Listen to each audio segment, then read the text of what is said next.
It's time for the Wrangler bullfight. No, you're not seeing double. You're seeing double trouble. The bullfighting twins, Ronny and Donny Sparks. It's the final night in Las Vegas. The contest has come down to these two brothers. Only one will walk away with a gold buckle and the title, World Champion Bullfighter. How much do you compete against your brother? Is it different than competing against somebody else?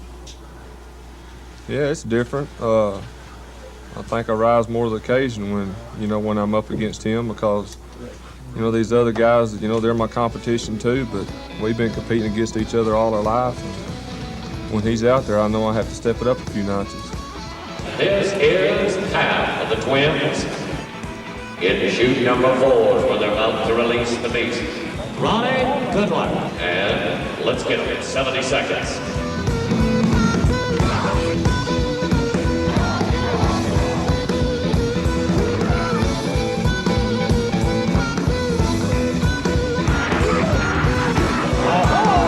That's a little too close.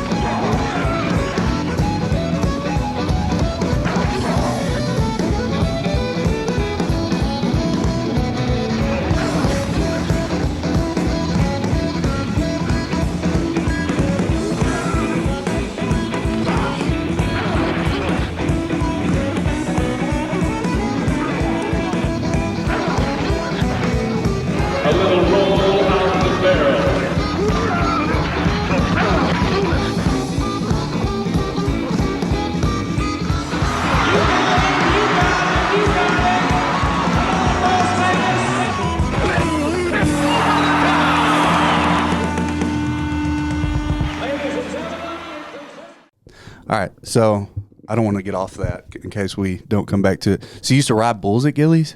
We rode bulls at Gillies back in the early '80s, right when we got out of high school. We was probably still in high school. We went down there and man, they had a nice indoor pen. It's just right off the bar area there where you went in, where the nightclub right off the back. Really, I did not know that. Oh yeah, and I mean it was a neat setup At the original Gillies or the at one? the original Gillies, yeah. Yeah, Mickey Gilly. Wasn't that Pasadena? Pasadena, Texas. Yep. And that was a jumping like spot. Every time huh? you went down there, it was raining. But no, it's a neat deal. And actually, one time we went, they had brought in some Mexican matadors because we were freestyling bulls then. It was real early in our career, but they brought in some Mexican matadors, and they didn't want to fight the bulls that we were fighting. Because what they do is those Mexicans, they cape them one time to teach them exactly what that is, and the next time they see it, that's the last time they fight. Right. Which the ones that we fought, they get smart. Oh man, very smart. And I mean, they learn your best moves, and year in and year out, you challenge and you face the same bulls, and it's really harder. Because a lot of them, they're not dumb. They know your moves and you know theirs. So it's a lot harder to win on bulls like that. We call them old campaigners. Mm.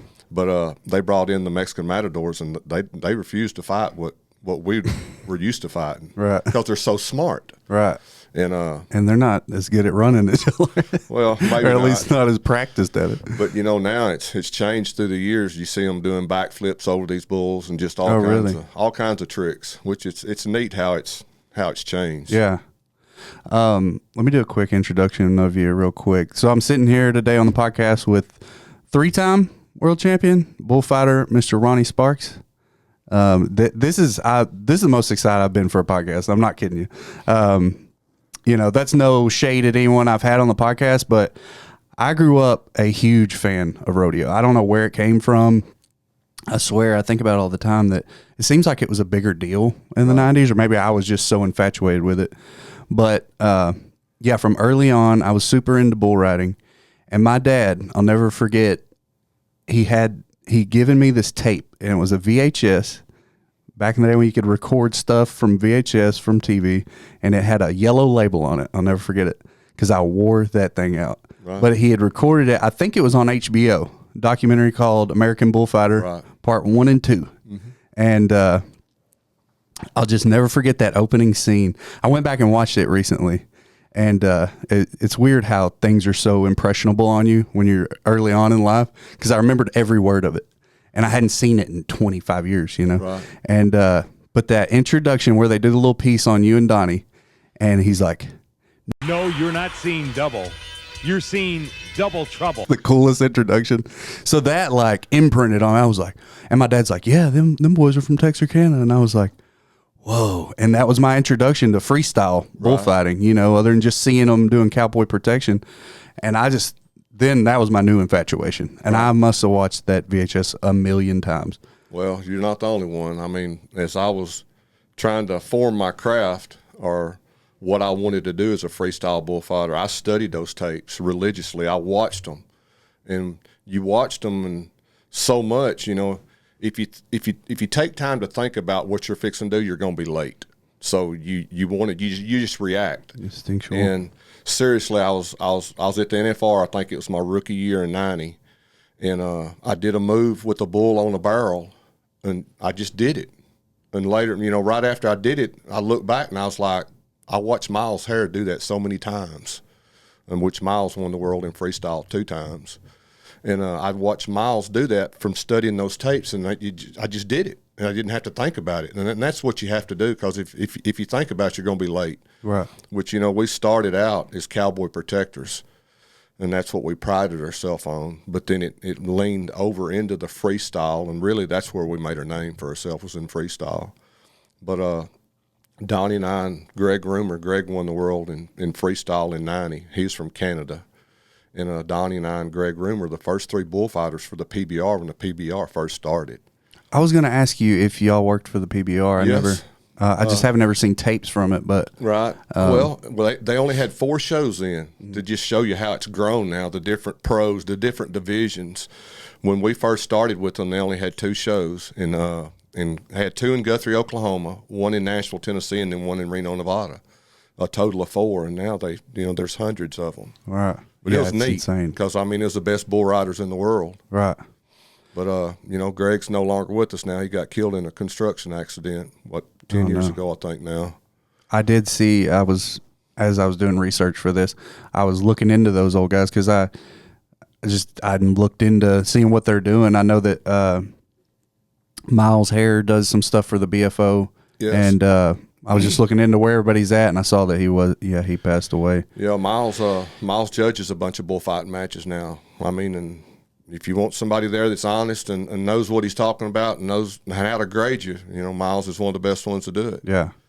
But we still have a very close relationship with Greg's widow, Donna, and Rayleigh and Ruby, their 2 daughters. So I guess we're like father figures to them now, Donny and I. We love them to death, and they love us. So Greg was one of y'all's good friends out of the bunch. It's funny you say that, Justin. Donny met Greg before I did.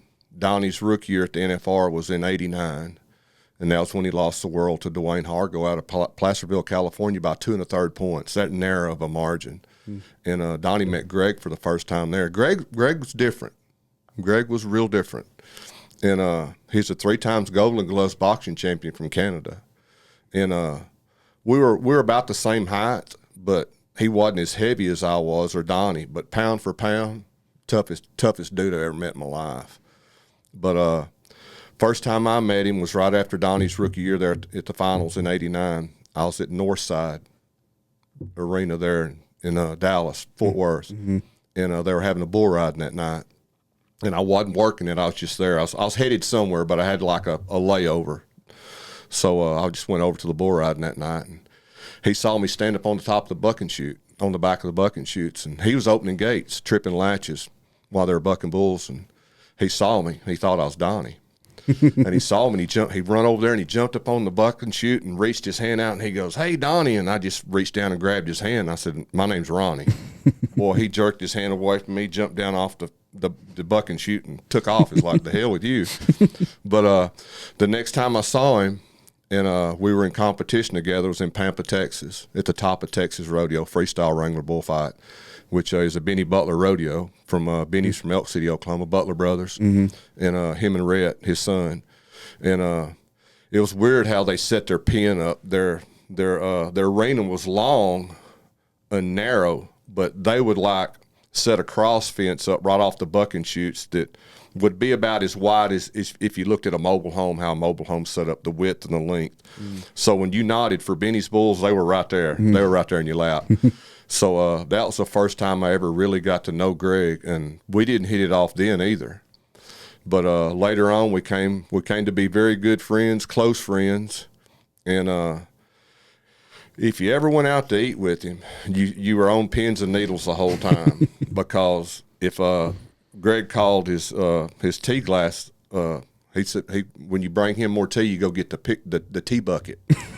Which, you know, the Canadians, they got a different way of talking and saying things. But we have been at the restaurant with him before to where they didn't keep his glass full of tea, and he'd go back there to the kitchen and get his own tea bucket.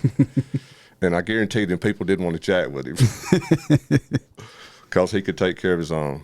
I've seen him in action. We've been in action together. He seems like a wiry guy. I know, man. Anytime you see him fight bulls, like if he gets knocked down, he is going back at him he's pissed off. I used to laugh so hard at him when a bull would hook him real bad or run over him and him get up and throw a wad of dirt at him like that's gonna hurt the bull. Right. Yeah, I just laugh at him, but he was a different cat. But if he liked you, you knew it, and if he didn't like you, you sure knew it. Yeah, because we've locked horns before. You know, we parted ways a bunch because of the way he was. He's hard headed and I'm hard headed, and a lot of times that didn't jive. Yeah.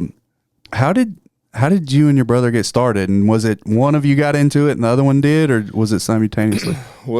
Growing up, you know, say our early teens, we're fascinated with rodeo, just like you said earlier. I mean, if there's a rodeo on or a rodeo close to you, you didn't want to miss it. It's just, man, you craved going to them. And we always wanted to do it. We always wanted to try it. You know, it didn't matter what it was. And Mom and Dad was like, "No, you're not going to do that." Which I don't know what they knew, but they were right, because you get that in your blood, you don't want to stop. And we kept aggravating them and I guess it was our sophomore year of high school. We had a good friend, his classmate, Fletcher Pittman. And Fletcher was a great bull rider. He was actually a 2-time Texas State bull riding champion. We all went to school there at Texas High together, and we just kept on, Mom and Dad, you know, we want to go ride bulls. And finally they said, go. Well, that was a mistake. And back then, there's a gentleman by the name of Charles Foster, Box F Rodeo Company, right outside of DeKalb, really close to I-30 off of 44 there around Sims. And they buck bulls on the weekend. And I can remember the first one I went up there and got on. I mean, it was a total blur. Next thing I remember, I was on the ground.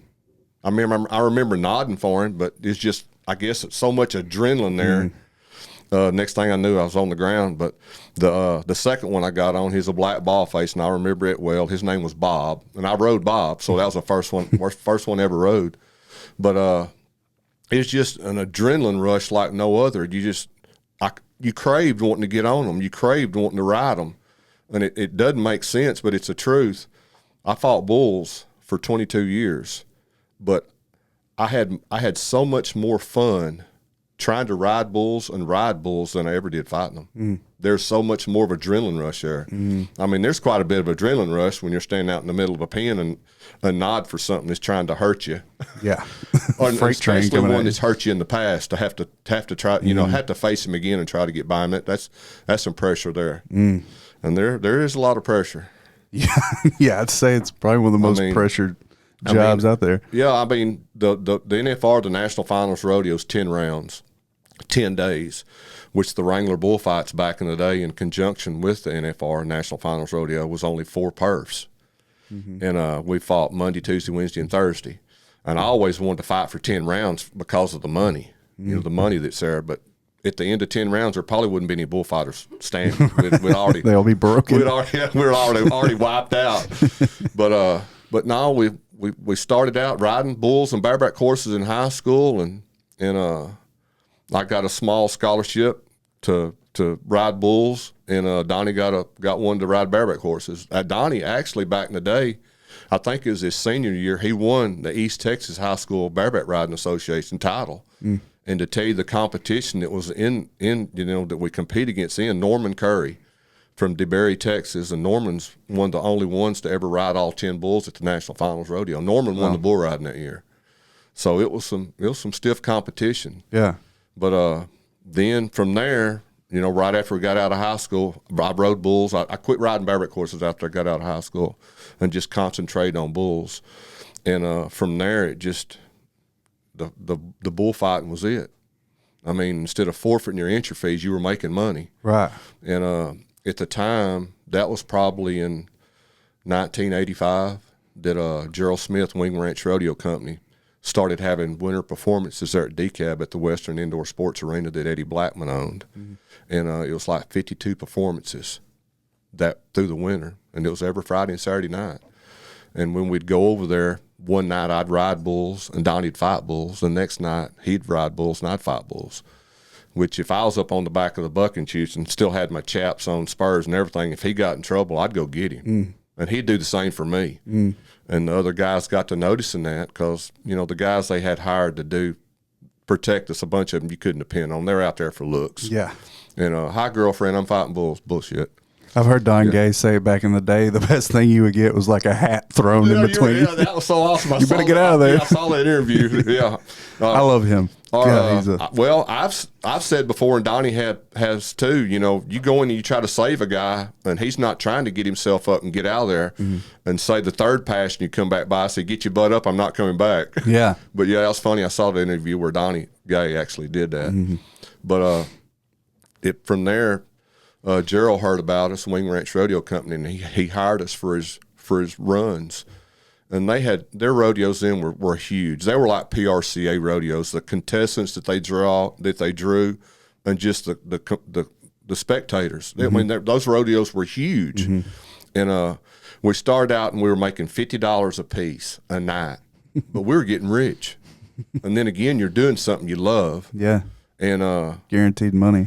We were blessed with a little speed growing up, which Liesl Harris, which was a great mentor to us. Oh, really? From Collierville, Tennessee. Liesl used to work our hometown rodeo here, and which is like a 2 or 3 time clown of the year. And we called him Pappy. He's Pappy in my phone still, even though he's not with us. But Liesl taught us a lot about bullfighting, not just cowboy protection, but freestyle. And freestyle, Liesl would always go, put him in your pocket, put him in your pocket.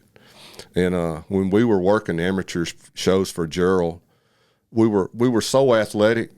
We were out there playing with them bulls. We were toying with them because it was like they can't get us, and that's how positive we were.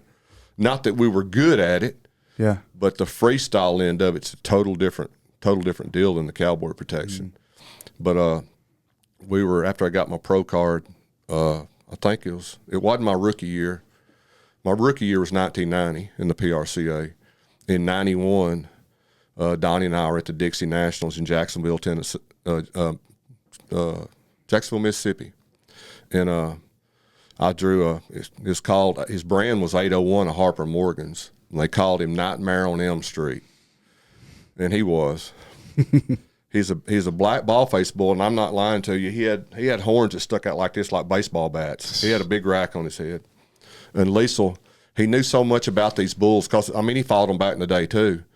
And you could go to him and he'd tell you exactly what you had to do. He'd tell you exactly what to do to every bull. To get ahead of myself, Donny drew Crooked Nose one year, the great Crooked Nose. The bull's name is Crooked Nose, greatest fighting bull of all time. It's 1982. A young bullfighter named Rex Dunn is about to experience just how deadly the game is he plays.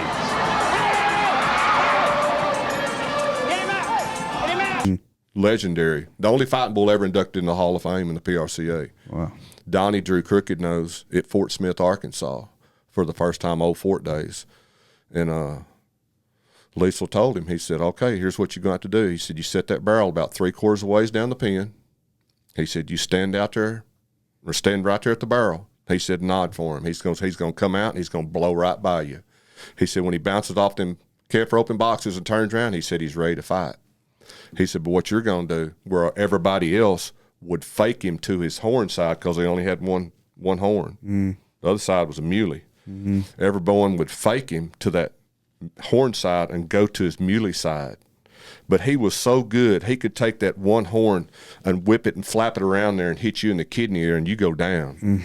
Donny said, "But Liesl said, what you're going to do is you're going to fake him to the muley side, and you're going to go to that horn side." Donny did it, and it's like that bull was lost because he'd never seen another bullfighter do that. Yeah. And won the round on him doing that. But there at Jackson, Mississippi, I had 801. A Harper's, not Maryland M Street, and I went to Lisa and I said, "All right." I said, "What's the philosophy here? What's our strategy? What are we going to do?" He said, "Well, first of all, kid, you're not going to jump him." And I'm like, "Why?" He goes, "You can't jump him." He said, "He's too smart." Okay. Well, he told me to do the same thing with him that he told Donny to do with Crooked Nose at Fort Smith. He said, "Set the barrel about 3/4 of the ways down the pen." He said, "Stand there at the barrel, nod for him. He's going to blow right by you." He said, "When he does, when he comes off that back end," he said, "he's ready to fight." So I stepped out there, squared up with him, give him a fake, got in his hole, made some rounds, got back away from him, squared up with him again, made another fake the opposite way. Because fighting big bulls like those, if you fake them twice the same way, you're not going to do it a third time. Yeah. So you better try to keep him off balance right off. So I faked him back the other way, made some good rounds with him. Well, you know, a Wrangler bullfight is 70 seconds, but you have to fight them for 40 to be able to get a score. The additional 30 seconds, you can fight them to try to add to your score. If your bull's still hot and you think you can up your points. Right. Well, he probably, after I did that, he probably left me at about 35. And you can see up there on the Copenhagen skull board the seconds, how long you've been fighting. It doesn't seem long, but when you're out there running from a bull like they are, it's a long time. But after that second set of rounds, he left me. And I looked up there and I saw it was like 35, 36 seconds left. Well, I thought, well, when he bounces off those bucking shoots, this is a perfect time to jump him. So sure enough, he turned off those bucking shoots and I took off. And just like you want to do, you mainly, you don't try to jump as high as you can. You just try to get length, and your momentum is going to take you over because he's committing to you. Right when I left the ground, this rascal stops. I mean, just like put the brakes on. Backs up, and I've got an 8x10 picture of me sitting on his head. I would say I'm actually sitting on his head. My heels are in my butt, and my knees are on top of his head. Well, he kind of just shook his head a little bit, and when he did, I just pivoted right off his horn, just right down there beside him. When I did, he scooped me and he threw me. And you know, we're a lot like a horse or a cow. You know, a cow gets up from its butt first, where a horse gets up front first. Well, I'd start to raise my butt up. About the time I'd raise my butt up, he'd hit me again. Well, after the second time, the third time he goes to hit me, he'd spun me around just enough. And when he hit me right and broke my arm right in the elbow. Well, the bullfight's over, and I'm holding my arm. I know it's hurt. I didn't realize at the time it was broke, but I knew it was hurt, and it was hurting me. And as I went out the side gate, Lisa was leaned up against the wall there, and as I walked by him, he goes, "I told you couldn't jump him." I'll never forget that. I didn't stop to talk to him either. I was on the way to the secretary's office because I had to get some kind of deal from Rodeo PRCA Insurance so I could go to the doctor and have my arm checked out, which I didn't do that night. Donny was driving, so I just put it on a pillow and sat in the passenger seat of the truck, and we drove home. And I got home, and my son Cash, how old was Cash then? 3 or 4? Oh, man. 91, I think. 91. And that was the first time that Cash actually got us mixed up because he was asleep. And when I walked in, I was hurting. I went straight to the bedroom and lay down.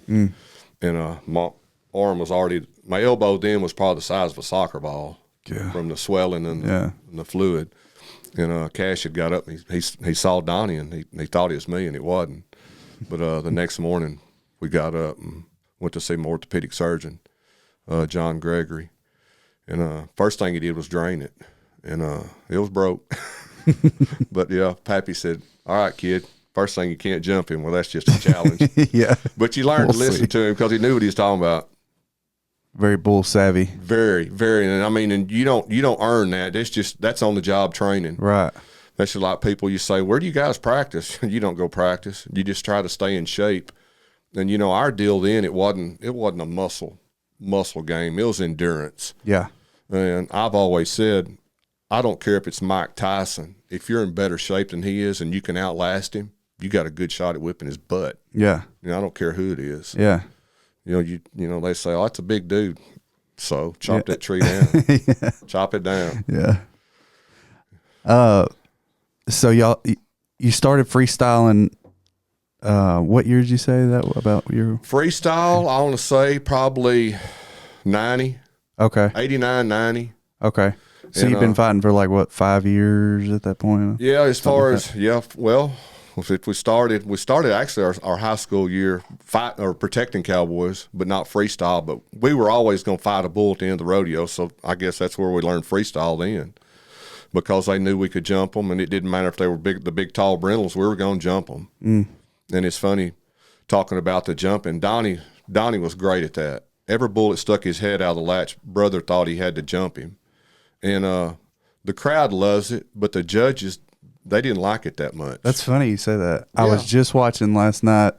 Cody Webster, he keeps putting up each year from the 90s, the world finals. And I think I was watching 92. It was the year you won. Yeah.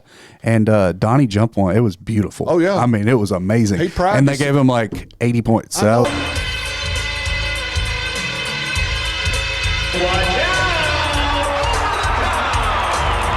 I was like, what? I know it.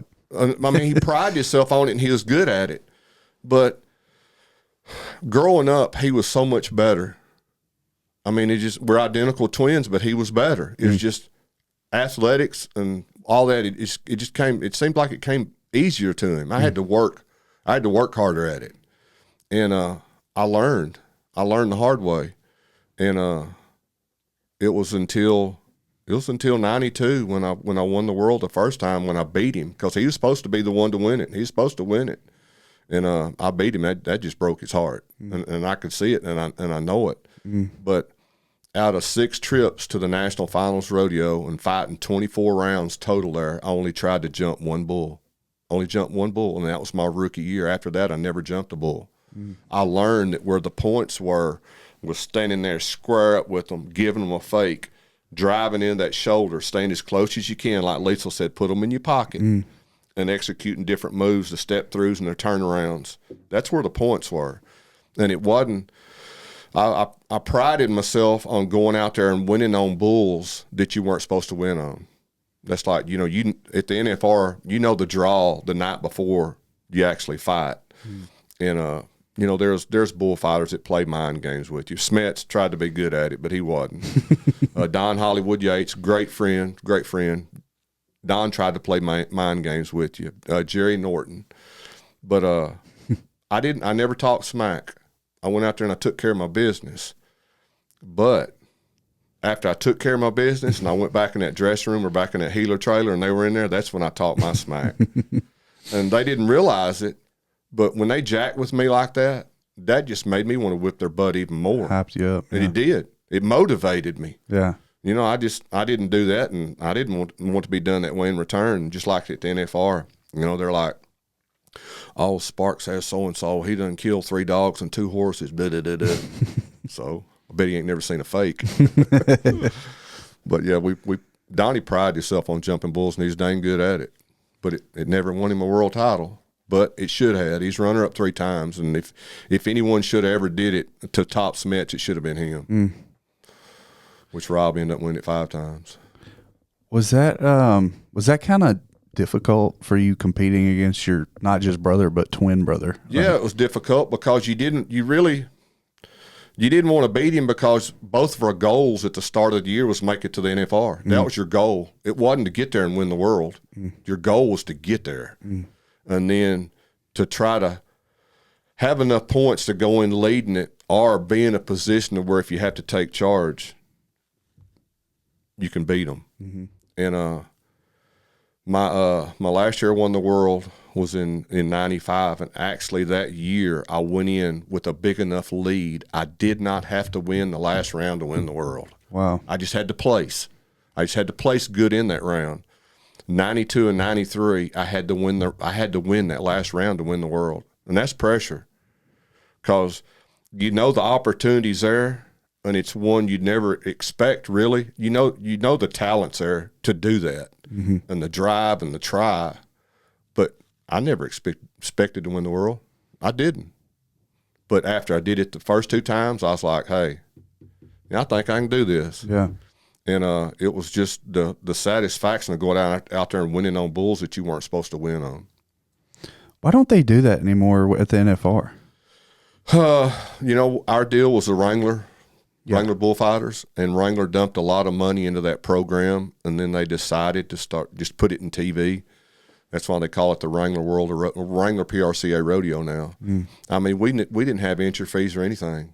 I mean, you went there and showed up and kicked those other guys' butt and took their money. Oh wow! And it was awesome. And man, it was a brotherhood though, and there's still a brotherhood there that you're there to compete against those other guys.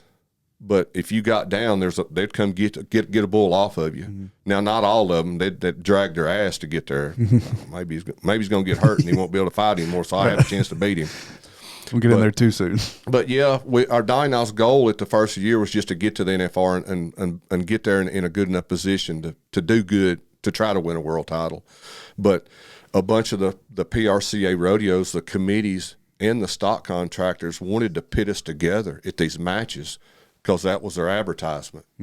Twin brothers fighting against each other. Yeah. Which we did go head to head a bunch of times, but I tried to go beat the other guys, and he tried to go beat the other guys, and that way we wound up there at the NFR where they only take the top 6 in the world to try to crown a world champion. How did the freestyle work back then? Because now you've got like BFO, you got Ultimate Bullfighters, you got all these different organizations. It was just Wrangler. Back then, it was just a Wrangler Bullfight Tour to where you could showcase your talents to win a world title. But yeah, now they've got the BFO, and they've got the Ultimate Bullfighters. I mean, it's 2 different associations. And right after I say I retired, I broke my neck in 2005, and that was like I'd had enough. Yeah, okay? I think I remember that. And prior to me breaking my neck in 2005, I'd already accomplished enough in freestyle. I wanted to concentrate more on cowboy protection, and I prided myself on protecting cowboys. And I thought I was good at it, and I thought I did a damn good job of it. And I broke my neck doing it. But I say I broke my neck. I was trying to jump a bull. I was hurt right at the end of the rodeo. Our hometown show out here, matter of fact, Texarkana. But it was funny looking back. I'm pretty sure I was there. Yeah? Yeah, I'm pretty certain. Yeah. Well, it was funny looking back. I started my professional bullfighting career in that arena, and I ended it in that same arena. Wow. Yeah. But I got away from the freestyle which I still would freestyle some bulls, but I was just concentrating more on cowboy protection, and then that happened. But I guess it was a good time to get out after 22 years. Yeah. The road's hard. Yeah. The road life, it'll. You know what I miss most about it is the competition, the money, and the friends I made. I do not miss the butt whoopings, and I do not miss the road. I don't miss that travel at all. Yeah. I'm sure the older you get, the harder it gets. When you're it young was. and it's just you and. Well, looking back, Donny, if he wasn't fighting bulls somewhere, he was hunting or fishing. Me, I always had a full-time job. I had to answer to a time clock, or I was in sales where I was on a salary and a commission. I had to answer to someone. So working out and trying to stay in shape, it was tough, but it kept me focused. But yeah, if he wasn't fighting bulls, he was hunting and fishing somewhere. I was going to ask you about that. How, so early on, let's say, 90, when you start freestyling, or even when you're just rodeoing, doing cowboy protection, and y'all are traveling, would y'all get jobs together where it's just you two working the same rodeo, or did y'all have to split off? Or no, we got a bunch of jobs together because, like I said, the committees wanted us together. They wanted us to advertise and sell us together as far as TV, radio. Yeah, and a lot of times they'd up the pot to get you there, and. Like I said, we did some shows together, but we tried to stay away from each other. In amateur, we worked a lot together, and I knew where he was. Even though if I closed my eyes with the bull, I knew exactly where Donny was going to be, and he was in the same way with me. We worked so much together. We anticipated each other.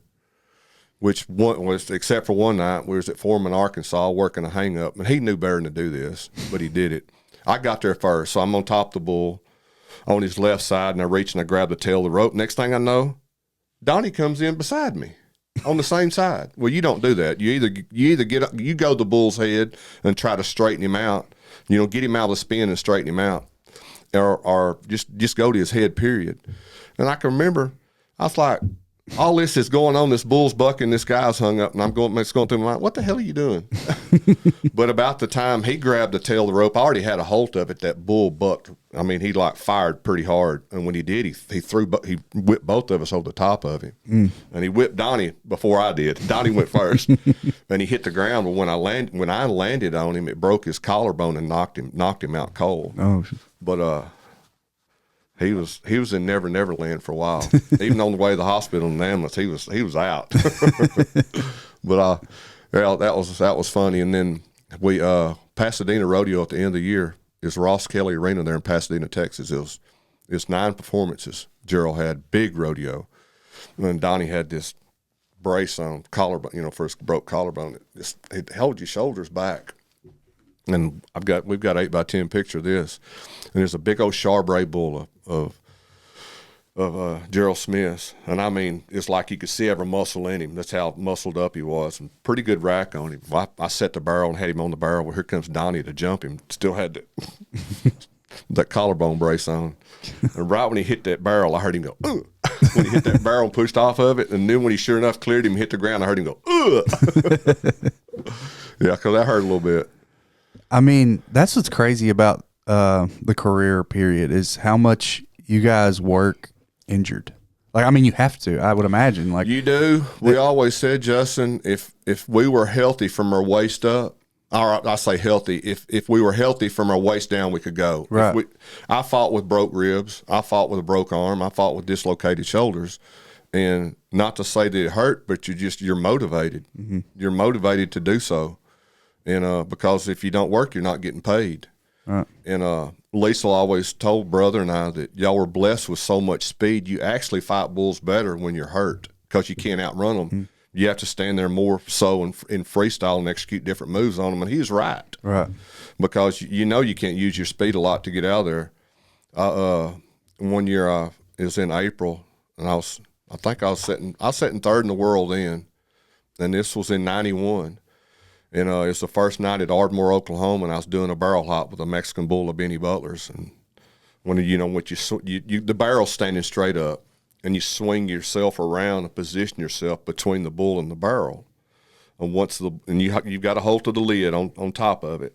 And as the bull lowers his head to hit you, you just hop up on top of the barrel away from him. And when he hits the barrel, it'll shoot you over the top of the barrel and shoot your momentum away from him. Mm-hmm. Well, this little rascal was so quick. When I went to sling around, he caught my leg up against that barrel and run a horn through the side of my leg. Oh, and which that was some great rest at the time, because I spent 4 nights in the hospital there, and they just built this new hospital. And they put me on the 4th floor, and it was like on the floor with a bunch of older people, which I never saw them, but I could hear them. Mm-hmm. And then the nurses that would come in and take care of me, they're talking like, oh, so crazy so-and-so. And you can hear them hollering and stuff.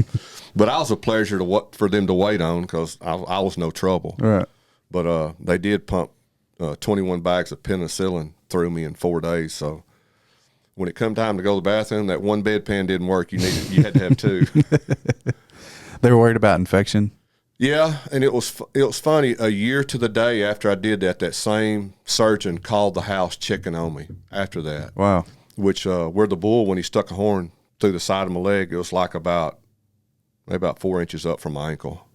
And which when they went in to do surgery on me that night, well, I'm laying there in the hospital, and the nurse is like, you need anything? I said, no, ma'am, I'm fine. She said, well, are you married? And I said, yes, ma'am. She said, well, do you need to call your wife? I said, I probably do. So she handed me the phone, and I told her the number, and Dayla picked up. She goes, well, how'd you do? And I said, I didn't do too good. She said, what happened? I said, I broke my leg. No, you didn't. I said, yes, I did. What happened? I said, the bull run a horn through my leg. No, you didn't. Yes, I did. Well, she wants to argue with me, and I'm like, all right, Dayla, you want to talk to a doctor or a nurse? They're standing right here.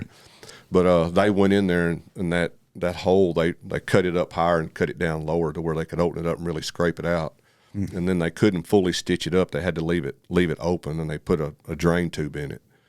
And I can remember laying there in the hospital bed, and boy, you'd go to have a muscle spasm, and I was like, oh man, that like cramps, just right there in that incision.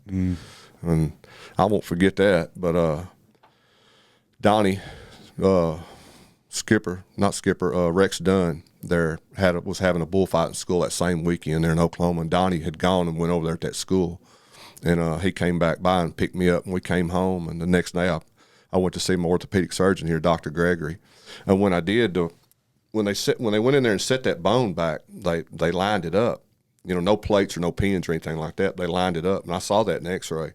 But by the time I got home, that bone had done this, and I was so pissed off because I was like, "Oh man, that leg's gonna be shorter than the other, or I'm gonna run out of line or something." But it never affected me once it healed. But I canceled all my rodeos back until the first one back was 1st of July, and it was Springdale, Arkansas, and I came back too soon. I thought my heart was ready, but my head was still wrong. My head was still, and other than it wasn't a freestyle bullfight, it's just cowboy protection for Dale Hall. And Donny, other than us pulling bulls off of cowboys, he's pulling bulls off of me because I couldn't run. I mean, it's just like you're out of line. This leg just wanted to drag behind.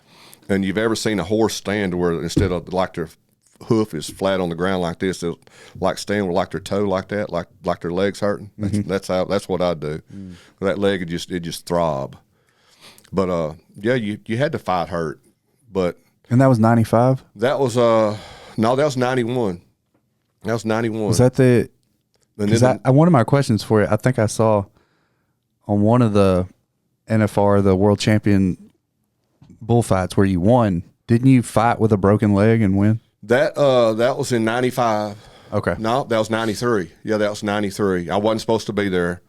6 weeks before that, I was working Liberty, Texas, and all I had was the Wrangler bullfight. I didn't have the cowboy protection there. And Greg Rumohr had the cowboy protection. There was a rookie kid that year that was just got his pro card.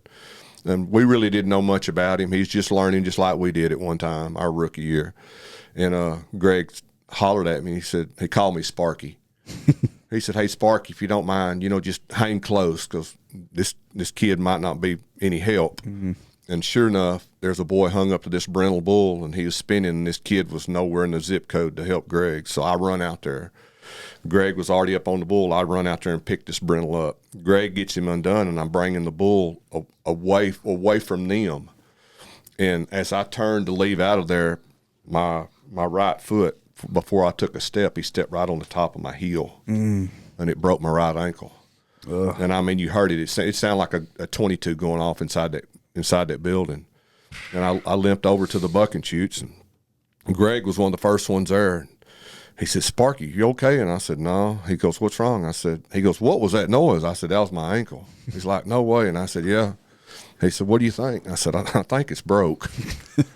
So I limp out back, and they had some square bales of hay sitting there, and I set up on those square bales of hay, and I'm trying to take my shoe off, which we wore high top cleats, and which I always tape my ankles too. I had to do that, and the paramedics they got there pretty quick, and this dude, first thing he does is bring his scissors out, and he's gonna cut my laces on my cleats, and I'm like, "Oh no, we're gonna unlace them. We're not cutting those laces off."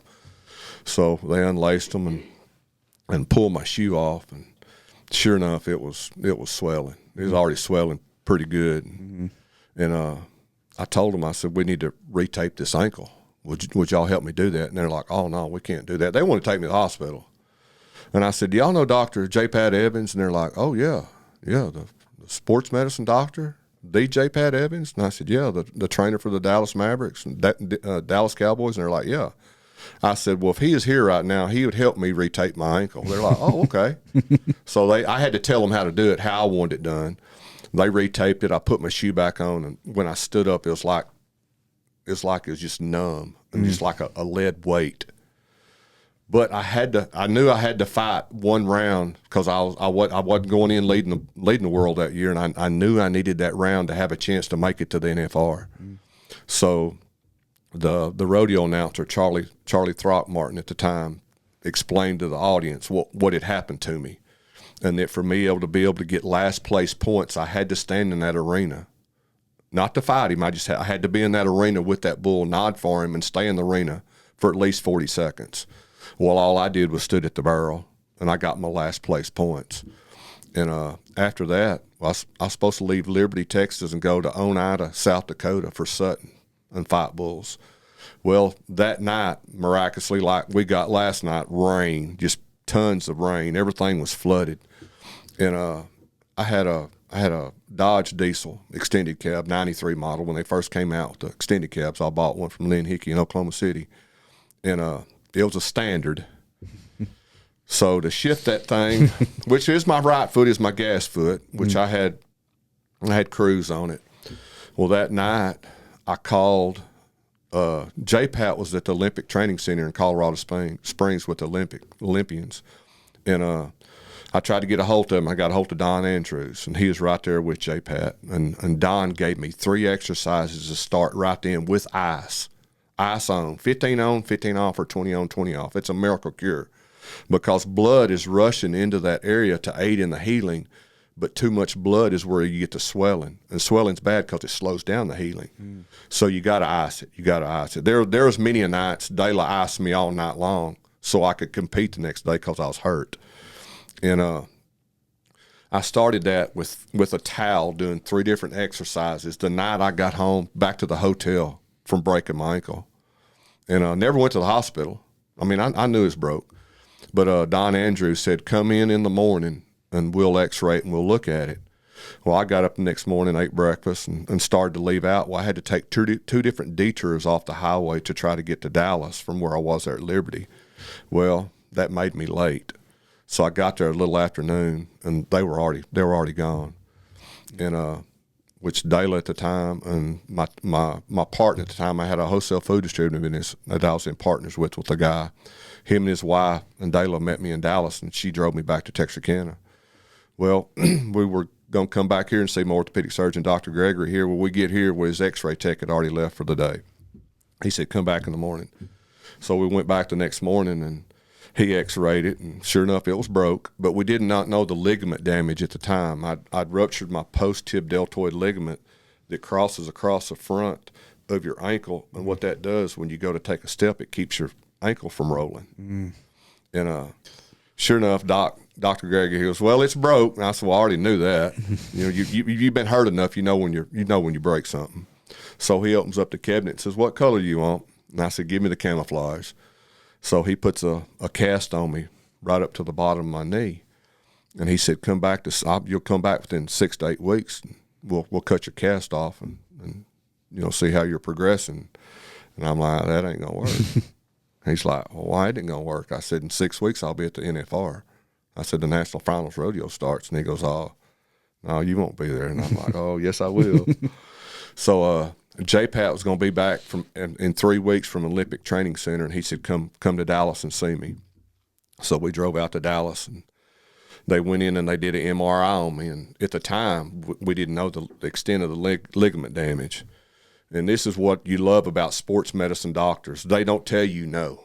They do not ever tell you no. It's up to you. And I'll never forget after the MRI that Dr. Evans saw the ligament damage, and he's like, I don't really know yet, but you may have to have surgery on that to fix it, that ligament. And I'm sitting there on that table, and I'm looking at him because they cut my cast off to do the MRI, and then they just put a walking boot on me. And I'll never forget looking at him in the eye, just like I'm looking at you. I said, Doc, am I going to be able to be at the finals? He goes, that's up to you. They don't tell you no. That's cool. Oh, yeah. He said, go home, Ronnie. He said, go home. He said, I know you got to exercise bicycle indoor. And I said, yeah, that's what we ride when the weather's bad. But when the weather wasn't bad, we'd bike outside. He said, eat right, get on a good diet, eat right, and keep it elevated above your heart, which I laid up on the back of the top of the couch with ice. And we did that. And he said, you get on that exercise bicycle, and he said, you ride it all you want to. He said, now you're going to get some swelling, so keep ice on it. He said, but under no conditions do not go outside and try to run on that ankle. He said, because you know what that swelling's going to do to you. I said, it's going to slow things down. And he said, when do you normally come out for the bullfights there at Vegas? And I said, we normally just fly out the night before. He said, come out 2 days before. I'm like, why? He said, I want you to come down the dressing room, and we're going to show you how we're going to support your ankle so you can go fight bulls. And he said, bring a pair of tennis shoes with you. And I'm like, why do I need a pair of tennis shoes? Because after I tape it, I'm gonna want you to go outside and run on it and try it. I said, okay. So we get there. I go down the dressing room, which the NFR had already started. I go down the dressing room, and they tape my ankle up. He said, you bring those shoes? I said, no, sir. He said, why didn't you? I told you to bring a pair of shoes. I said, I don't need those shoes. He said, why don't you? I said, well, I look at it this way. If I put those shoes on and go outside right now and run on this ankle and try to cut on it, and I said, and it hurts me, it's already there. I said, I want a nod for that sumbitch tomorrow night. And if it hurts me, so be it. Find out then. Yeah, I'll find out then. Because, adrenaline takes over a lot for the pain. And sure enough, I remember I had X6 of Serbies, little black Mexican, and Jerry, I think it's Jerry Dornkamp, told me, he said, this little bull's, he's pretty young, Ronnie. He said, you need to take him close to where you don't lose him, to where he don't lose you. And sure enough, I took him there close to the chutes, closer than I normally do, and it worked out. I won the round. And my last bullfight, I drew Ice T of Harper's. The year before that, in '92, I drew Ice Pick. It was a litter mate of Ice T's. And I drew Ice T, and I mean, he was the bull to have. And I knew it. You can't outrun them. You can't outrun them. You can outmaneuver them, and you can't sit there and wait on a big bull and give him a fake a lot of times because they're too smart. So I knew I really needed to run with him, and that's all I had to do because I really couldn't plant and cut. And every night as I'd fight, it kept swelling more, and it hurt, but I ended up getting by Ice-T there at the end, and I had to win that round to win the world. And I tied the arena record for the highest marked bullfight at the time ever at the NFR, wow. which was 89 points. And the record that I tied, Miles had set years before that on this bull's full daddy, which was Iceman. So that was neat. I've heard of that one. But then another time, talking about getting hurt and fighting bulls hurt, I was doing a photo shoot for Acme Dingo Dan Post Boot Company in Fort Worth at the old stockyards. And they called us the Acme Council of Champions, and it was me, Charmaine James Rodman, won the world many years in barrel racing, Jim Sharp, Ty Murray, and Joe Beaver. There's 5 of us, which we had endorsement deals through Acme. Mm-hmm. We were doing a photo shoot. Well, they bring in this big old black horn steer, not a bull, which nobody could tell he wasn't a bull, except I knew he wasn't a bull. But he was gentle, he wasn't mean, and they've got him standing and me, different scenes with him standing, taking these pictures. Well, after the shoot's over, and it was hot that day, and the next night I had a match in Elk City, Oklahoma, 3 rounds, started on a Thursday, Friday, Saturday night. And after the deal, after we get through shooting, I'm like, will he ride? He acts pretty gentle. Will he ride? And they're like, well, I don't know. I said, well, if one of y'all hold on to him, I'm gonna get on him. Well, that was a mistake. They had these concrete feed troughs there, and he's pretty tall. I couldn't sling up on him because I guarantee if I tried to sling up on him, he'd run away from me. Sure enough, run away from me. Well, this guy's holding him. We got him right up beside the feed trough there, and I'm standing on the feed trough, and immediately when I go to I'm committed. I go to sling my arm or my leg over him to get on him. He jumps sideways out from under me. But when he does, it just like grabs my heel and just drags me off that concrete feed trough. But when it does, I've got my rib protector on. I mean, I've got all my garb on like I'm ready to go in a battle. I had my chest protector on, and I hit that trough, and I still broke 2 ribs. Dang. All right, I broke a rib. I knew that. But we leave there, and we drive to Elk City, Oklahoma. Well, Bill Ziegler, he used to be the trainer for the Texas Rangers back in the day. When Bobby Valentine took over as manager, Zig lost his job with the Texas Rangers. but he's a super, super good guy, and we're still close to this day. Zig went to work for the Justin Sports Medicine program, and first time I met him was after the pro show out here at Texarkana. We were headed to Oklahoma City to do the State Fair, Oklahoma, and they're like, Ronnie, would you take the Justin Sports Medicine rig, which is it was awesome. It was like a Western Hauler Chevrolet 4-door truck and just a big old long boxed-in trailer. They said, "Will you drive it to Oklahoma City for us, and we'll fly you back home?" I said, "Well, sure." Well, that's the first time I met Zig. Well, anyhow, we get to Elk City that night, and I knew he's the trainer that was going to be there. I found out what room he was in, and Dayla and I went over there and knocked on the door, and Zig walks outside, and he's like, "What's wrong?" I said, I think I broke some ribs. He's like, "What'd you do?" I told him. He's laughing at me. Zig would laugh at us, but he knew we was tough.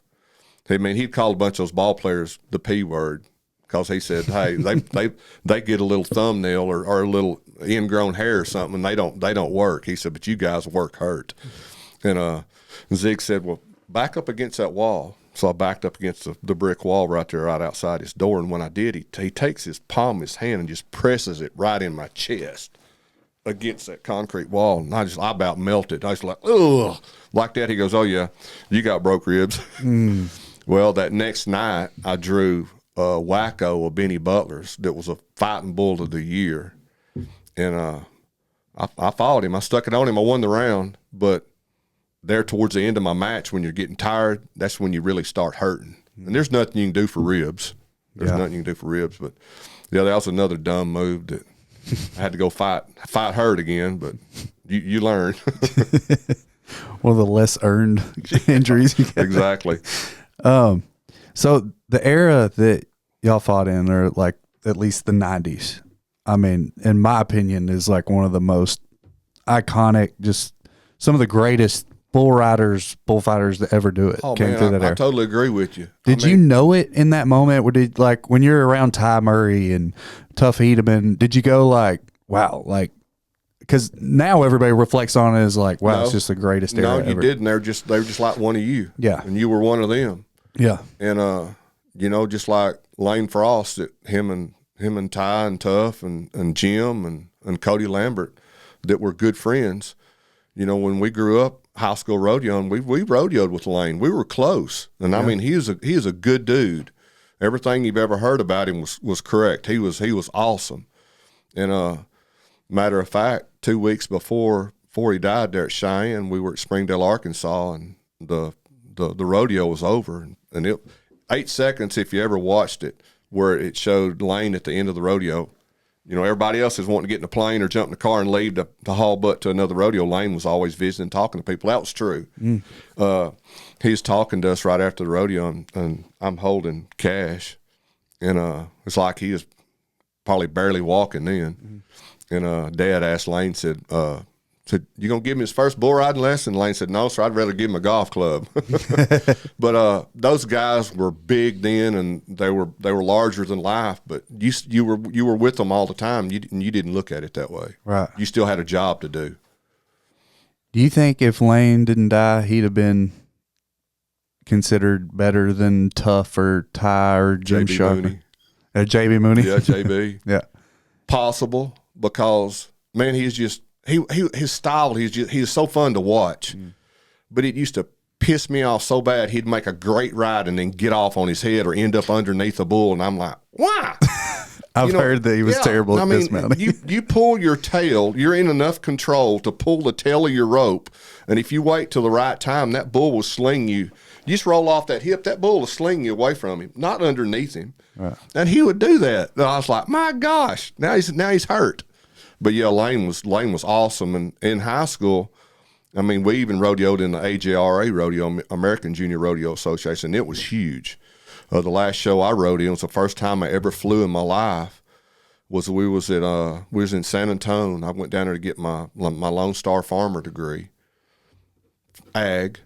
And I flew out of there for the first time to El Paso to ride bulls and bareback horses at AJRA Rodeo. And Donny, Fletcher Pittman, Dud Peel, Gary Givney, and David Izzo picked me up there at the airport.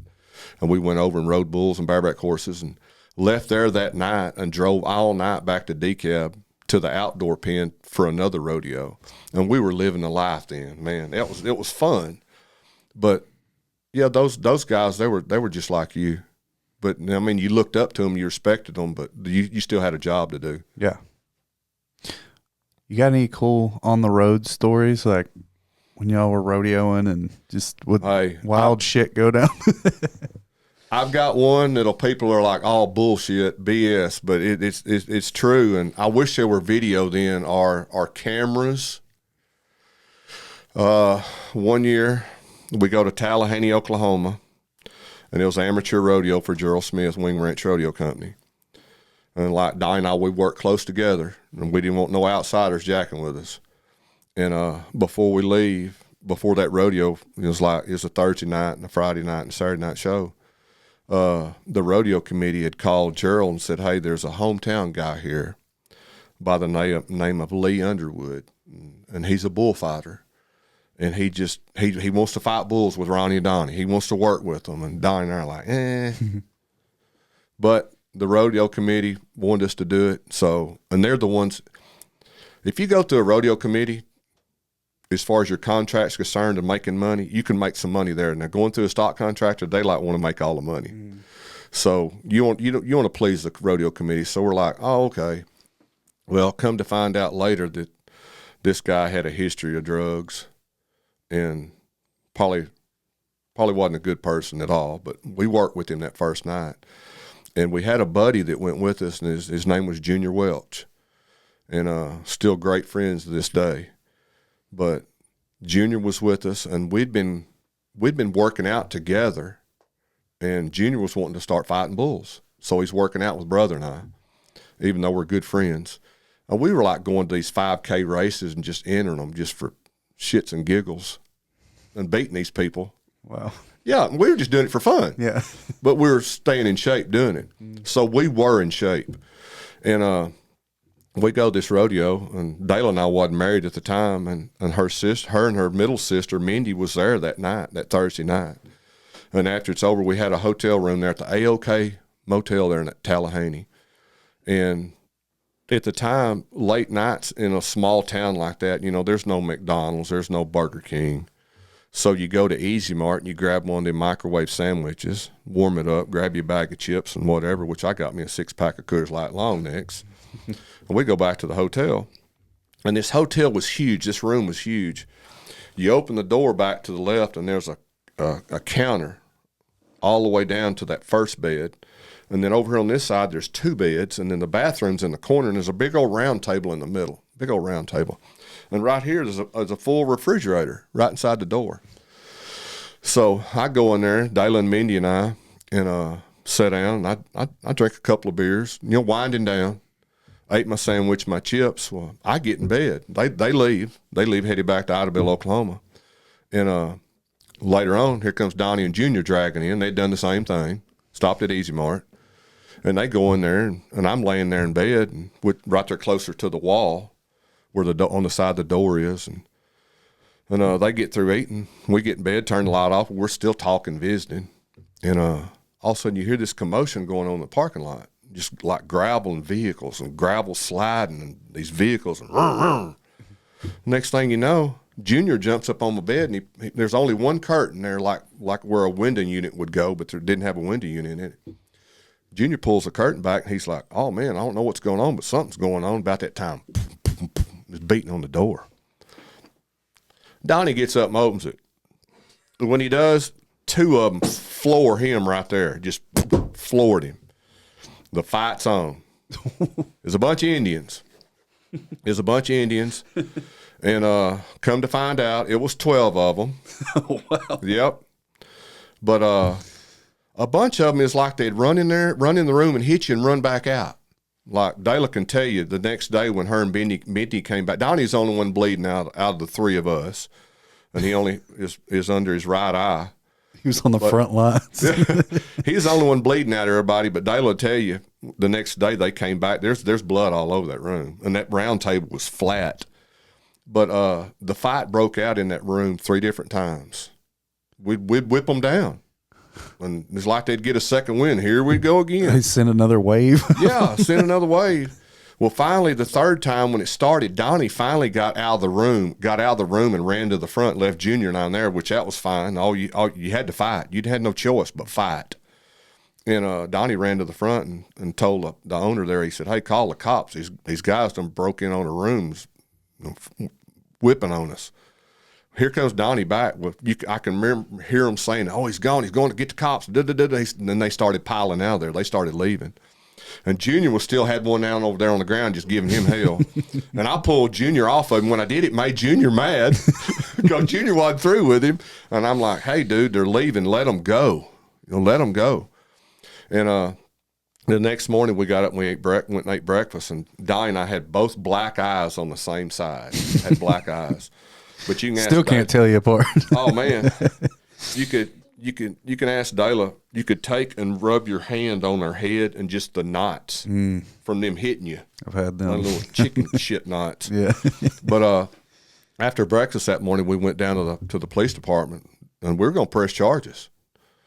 And right when we walked in, this cocky cop, he's like, "Looks like someone got the best of y'all." And Junior's like, "You ought to see them." But we found out we weren't going to get anywhere right there, so we left. Well, that next day, the rodeo committee, there's a guy, he's an Indian over the rodeo committee. His name was Toby, big old guy. And all he did was apologize for what had happened. And he said, well, if they, the street dance was Friday night and Saturday night, and you always go to street dance. So he's like, "Hey, if y'all come to the street dance or whatever happens, if it happens again and y'all get in trouble, we'll speak on behalf of the rodeo committee and we'll get you out of jail." Well, we go to the street dance that night, but it wasn't just three of us there. We had some buddies, bull riding buddies, bareback riding buddies, steer wrestling buddies. They're like, "That ain't happening again." Well, it didn't happen again. And even at the hotel that Friday night and Saturday night, there's more than just three boys in that room. Yeah. I mean, we had a plan then, dude. If they came back, we had a plan. I was going to stand on that table right behind that door because I drove my mother's car up there, and she had a billy club, a policeman's billy club in there, and a slapjack. Well, I got that billy club, and I had my plan. I was going to stand right behind that door, and I could look right over the top of it. And when they came to that door, I was going to clock them in top of the head. Well, it never happened again. But years later, I'm at Colorado Springs after I won the world for the first time in '92. I was at Colorado Springs for the world champion interview and to pick my buckle up, to get my buckle. And I was waiting to do my interview with ESPN, Jeff Metters with ESPN.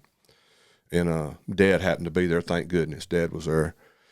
And before I'm waiting to do my interview, and Dad goes, "Where are you from, son?" And Jeff goes, "Mr. Sparks, I'm from Tallahasse, Oklahoma." And Daddy goes, "Oh, shit." And Jeff goes, "What's wrong, Mr. Sparks? Is that a bad thing?" He goes, "It was on these boys one night." And Jeff's like, "What happened?" And we started explaining to him what happened. And he knew about it. He's like, "That was y'all?" But the ringleader, I'm not bragging, it's just fact. The ringleader to the deal, his name was Kalijah. He was an Indian. He was the leader because the next day, Dayla and I, before the performance, we go to a restaurant to eat, Dayla and I and Junior. And we walk in there, and I mean, this doesn't spread all over town, I guess, like wildfire. Well, the waitress walked up to the table, and she's like, you one of those clowns? And I said, "Bullfighter?" And she's like, "Well, yeah, the rodeo." And I had my black eye, spent my black eye. And she's like, "Yeah, I heard about all that happened last night." And she said, "Kalijah's pretty bad off." And I go, "Which one was Kalijah?" And she described him to me, and I was like, "Oh, okay." I said, "That's the one I picked up." I said, "I picked him up, and when I slammed him on the floor, it dislocated his shoulder." And she said, "You broke his nose too." But that is a true story. And like I said, I wish there were cameras and video of it, because you tell people that to this day, and they're like, "Oh, bullshit. Y'all didn't whip 12 Indians." Well, yes, we did. You got several witnesses, so you had no choice. So they knew y'all were in there, or they were just randomly knocking on doors? The only thing we could think, Justin, was maybe the league guy owed them money. Might have been a bad drug deal. I don't know. But they knew there were three of us in that room, and they knew that three of us worked at rodeo together that night. And how they found out where we were, I have no idea. But that's the only reason we can think they came in on us. And then another time, Greg Rumohr and I were working Belton, Texas, and it was in like the end of January, 1st of February, and it snowed, a bunch of ice. And the Belton's got a Coliseum indoor pen there too. Nice facility. And we changed clothes there in the dressing room that night, and Greg's like, "What are you gonna do now, Sparky?" And I said, "I don't know. I'm not ready to go back to the room and go to bed." He said, "Well, you gonna go to the bar and have a couple of beers, and then we'll go back." And I said, "Oh, sure." So I had my ball cap on. Greg's got a black felt hat on, and we go back to this bar there in Temple, Texas. Temple and Belton is just right there beside each other. And that night during the performance, they got a concrete wall there in that Coliseum. A saddle bronc horse had its head down, his young horse bucking with a rider on it, and it run into that concrete wall and it broke its neck. They had to put it down. Well, right when Greg and I walk in this bar, he can wear his black felt hat. I don't know why, but I had to take my cap off and leave my cap at the front. Why, I don't know. I don't know if it's gangs or what, but I did. We walk about to the middle of the bar, and we get us a Coors Light, and we're standing there. We got our national finals rodeo jackets on because it was cold. And this guy and this older guy in a blue sweater walked up to us, and he recognized us from the rodeo.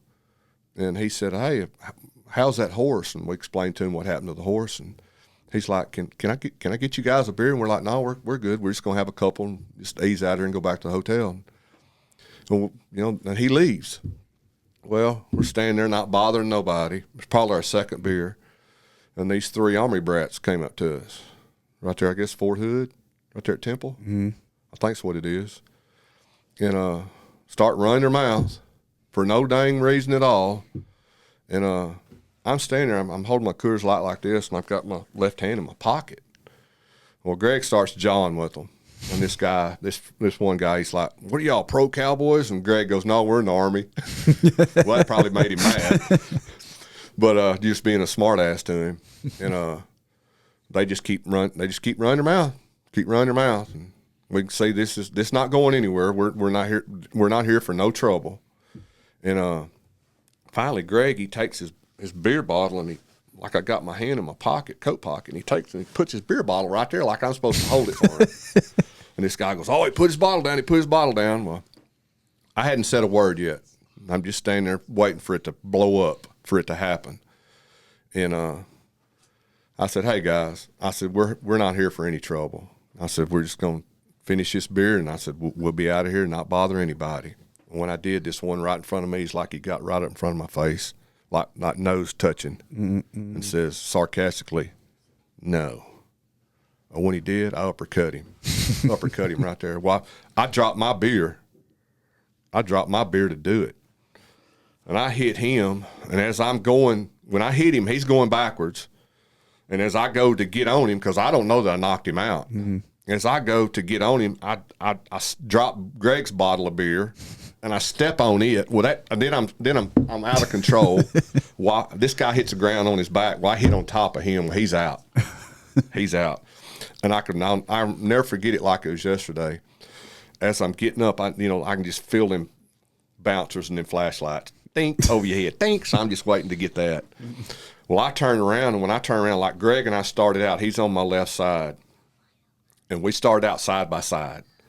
And when I turned around to see where he was, he's probably 15 yards from me, going back the other way, and he's got this guy by his shirt like this, and he's dragging him. And this guy's head down, face down like this. He done knocked him out. We don't know where this third dude disappeared. Well, as I turn around to go over to Greg, I stop and pick his hat up. Before I get to him, the bouncers done grabbed him, got him in the chokehold, and one of them done grabbed me. "You're out of here, you're out of here." And we're like, "Hey, we didn't start it." And they're like, "It don't matter. You fight, you leave." And we're like, "Okay." Well, Greg taught me this a long time ago, and he taught me a lot about fighting because he's a 3 times Golden Gloves boxing champion. He taught me a lot. Yeah. And not that we ever fought each other, but it come close.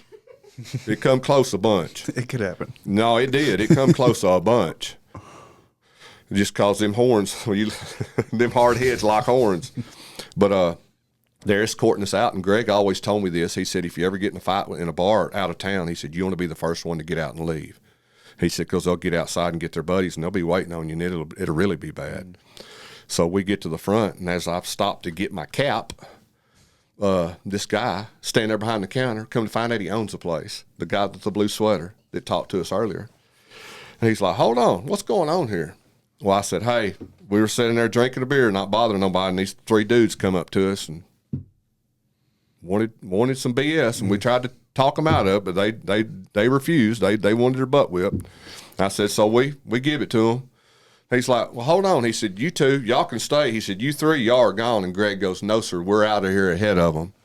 So we got out there and left. Well, we get back to the hotel. Well, both of us had broke her from punching. Both of us had broke her our finger. And so Greg was so wired up, and he's apologizing all night long about it because, he's supposed to whip you. They don't realize that, but he's supposed to whip you. And he's just apologizing for what happened. I'm like, Greg, don't apologize. They asked for every bit of it. And that was a weird moment, not that you go into anywhere fighting, but, not to whip anybody, but a bunch of them, they just push you to the end. You got to take care of yourself. Do you think people would try you because you were yes, sir. rodeo Sure cowboys? do. Yeah. Yep. Like, oh, you think you're tough, huh? Yeah. Well, there's been a bunch of times, and my wife will tell you, after some parties or something, they're like, let's go to the bar. I said, no, we're going home. Oh, come on, let's just go have a couple of beers. No, it's happened. You go in there, and they find out who you are or who you were, and they want to try you because it's a big deal, I guess, if they whip your butt. And we go home. Best place for you anyway. Yeah, it is. Yeah, we both have a good friend, Mike Cranford. They call him Burl, and Burl always said, nothing good happens after midnight. my daddy told me that my whole life. Hey, and he's so true. Yeah, there is nothing going on I'll out there. call him now. It's he was full of life and bigger than life. He played college football, and back in the day, I funneled my first beer with him. And I thought he was going to kill me at the time, but he didn't. But later after that, they were down at the river having a get together, and where they were diving or jumping off in Red River, where he dove off, it was only about 2 or 3 foot deep, and he paralyzed himself. Oh, yep. He's confined to a wheelchair. He could still with a special glove, he could take a pen or a pencil and he could write. But hey, never backed up, just full of life, positive, and just a great guy. I think he just recently retired as a county judge for Little River County. oh, okay. And just a super good guy. But yeah, Burl told me a long time ago. He said nothing good happens after midnight. He's right. And we'll be talking down. He'll still say that same thing, and he's right. 100% right. Yep. I wanted to, because like I said, the era of guys that you came, up with, those are like heroes of mine, rodeo heroes. So I just wanted to like ask you maybe some stories, of working with them. Lloyd Ketchum. Lloyd, Stanley, Donny and Lloyd, right when Donny went on the Wrangler bullfight tour, he and Lloyd worked a lot of rodeos, a lot of bullfights, and actually they made the PRCA come up with a rule to where, well, they didn't make them, but the PRCA did this. Right. And why, I don't know, because you want to work and you want to go fight bulls, you need to go fight bulls. Because there's so many committees hiring Donny and Lloyd then because they would jam up and fight bulls and sell tickets. They were fun to watch. Right. So the PRCA came up with this rule that, hey, we're going to limit you to your rounds. You can't go to 50 or 60 rounds like they did, because at the time there's only 60 stops on the tour. But out of those stops, those bullfights were 2, 3, and 4 round matches. And Donny and Lloyd were kicking butt. I was hurt, naturally. Donny and Lloyd were kicking butt and selling tickets. So naturally the committees wanted to hire them. Well, the PRCA changed that to where you can only go to 30 rounds. And you have to all those rounds are going to count. You can't designate what rounds you want to count or not towards the National Finals Rodeo. But Lloyd was fast back in his day. Now you notice he wore both knee braces there at the end. But yeah, Stanley could pick them up and put them down. And we left Rapid City, South Dakota in January. It was one of the first bullfights of the year. and a Black Hill Stock Show and Rodeo, and they've got a split in between there. It's like 2 weeks, but they got a split in between there. And instead of flying or driving back home, we'd go over to Lloyd's rancher at Miles City, Montana. And the first time we went over there, there's just ice and snow all over the ground, and it looks flat, but that's because it's so much snow. It might be a big old ravine or a ditch there, and we'd go out snowshoe shooting rabbits, those snowshoe rabbits, and I'd have a blast. And I'll never forget the first time I met his mother. His dad had passed away when Lloyd was pretty young of a heart attack. And Lloyd and his mother were still running the ranch and keeping it together, mama cows. And I'll never forget the next morning we woke up and we were having breakfast. And she came in from outside, and you could not tell. Everything was covered up. There's nothing exposed. And where she had on her toboggan, she had like goggles on over her eyes, and where she was breathing, there's just this big old deal of icicles hanging down like she had a big old goatee. Oh, wow. That's how cold it was outside. And I was like, how do y'all like this? They do. There's only so much time you can go spend at the bar. Yeah. Other than that, you're laid up at the house, and that's not me. We're active. We got to be outside. But yeah, Lloyd was all right. He and Donny were close back in the day. They were really close.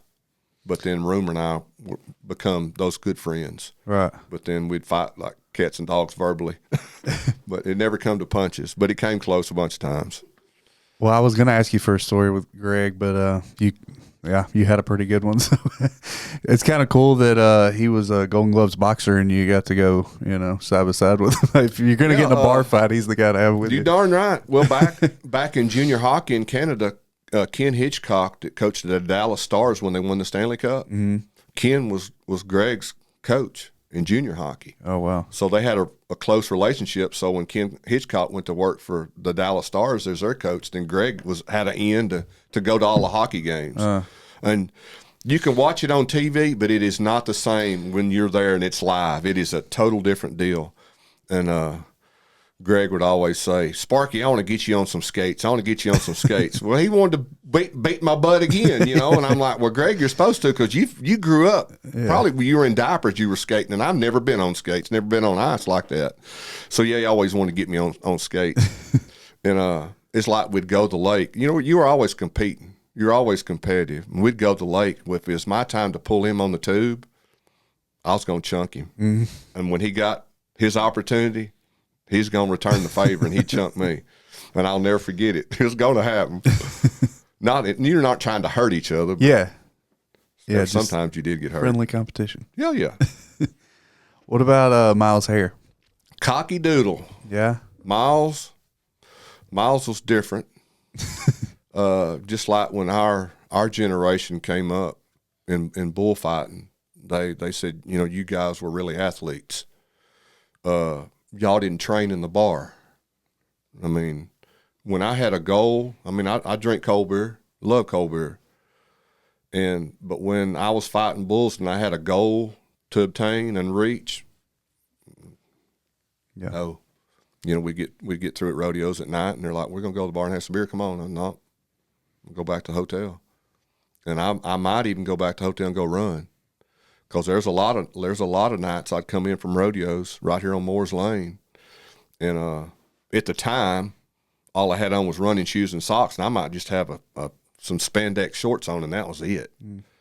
And it might be 3 o'clock or 4 o'clock in the morning, but how I looked at it was those other guys that were going to the bar, I was getting ahead of them. Mm.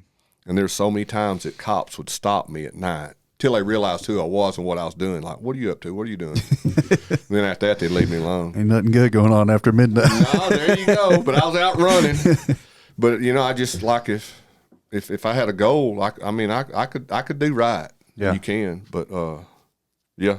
Well, that drive, I've watched Ty Murray was on Dale Brisby's podcast, and that was like one of the best podcasts I've seen, just to hear his mindset. But a lot of those bull riders have that same mindset. I can't be beat. Oh yeah, I'm gonna do whatever it takes. And I guess anybody that's great at anything, that's the mindset you have to have. Yeah, I'm not gonna turn loose till they pry my hand out of the rope, right. or my head's dragging on the ground. And I was like JB. Yeah, and JB was great at it. Yeah. Matter of fact, I used to raise bucking bulls there for a while. And I mean, I even had the cows that you bred the bucking bulls too, that had the bucking blood in them. And we go over to Linden, Texas one night, and I think I only had 2 bulls out that night. And JB was there, but he's just there spectating. Mm-hmm. But a good friend of mine at the time when we grew up in high school rodeo, Dan Worden, his son Brady drew a good look. I had a little Brental horn bull. He looked like Pacific Bell of Dan Russell's back in the day, if you knew who Pacific Bell was. Here's a Brental tiger stripe, and he'd hook. He'd eat your butt up, but he bucked. He really bucked. And this little bull looked a lot like him, and but he wasn't that big. And I named him Spin Cycle.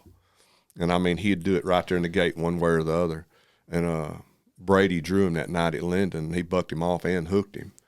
And but JB was there for that, and I was like, wow. You know, JB was big then in the PBR, and just there at Linden, Texas, just hanging out, having a good time, just like we were. Yeah. So funny enough, I briefly was hanging out with Cash when I first met you, but it was very briefly. I was working, me and Braden Dotson and became friends. And I remember he was like, yeah, my best friend Cash Sparks, his dad's Ronnie. And I was like, what?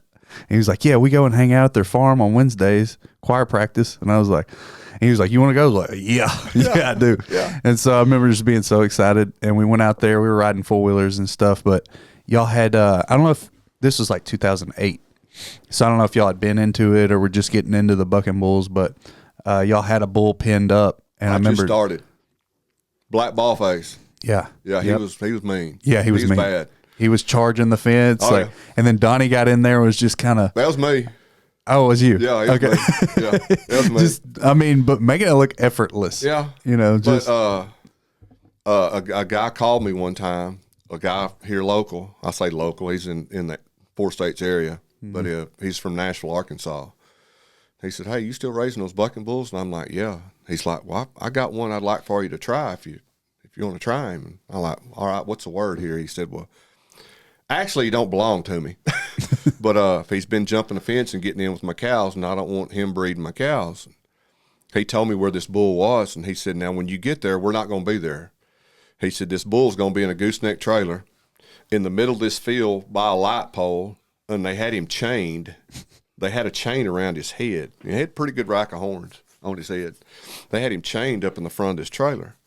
Well, I had a good cow dog then at the time, Springer, and I honestly don't believe I'd have got him loaded by myself if I didn't take that dog.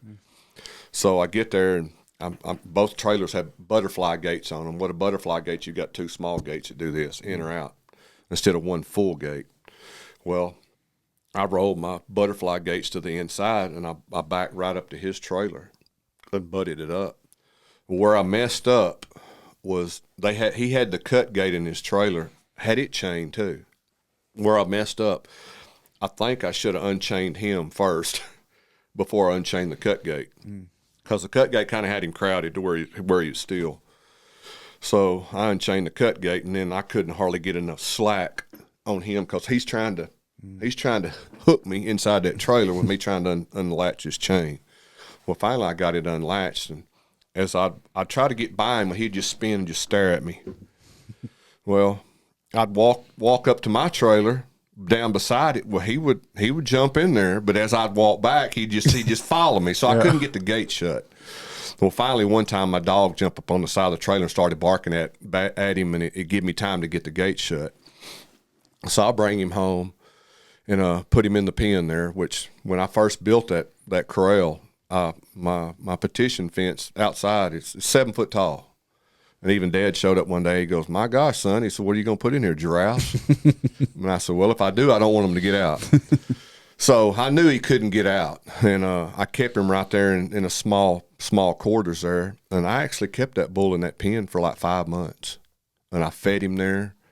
And actually one day I was feeding him. He threw me up over into the squeeze chute. He got me, but I had a feed bucket. I dropped that feed bucket, and it didn't work. Normally, you want to keep a feed bucket or a sack in your hand, because all you got to do is just drop it right there in front of their face, and a lot of times they'll just take it, and they don't get you if you drop it right away from you. Well, I didn't, and he threw me up over. I landed on my feet inside that squeeze shoot. So I kept him and fed him in there for 5 months. But then everyone that come down there were all of a sudden the authority on raising bucking bulls and seeing and taking care of them. They're like, you need to turn that bull out, like they felt sorry for him. Well, I had all a bunch of bulls out in the pasture that some I'd raised and some I'd bought.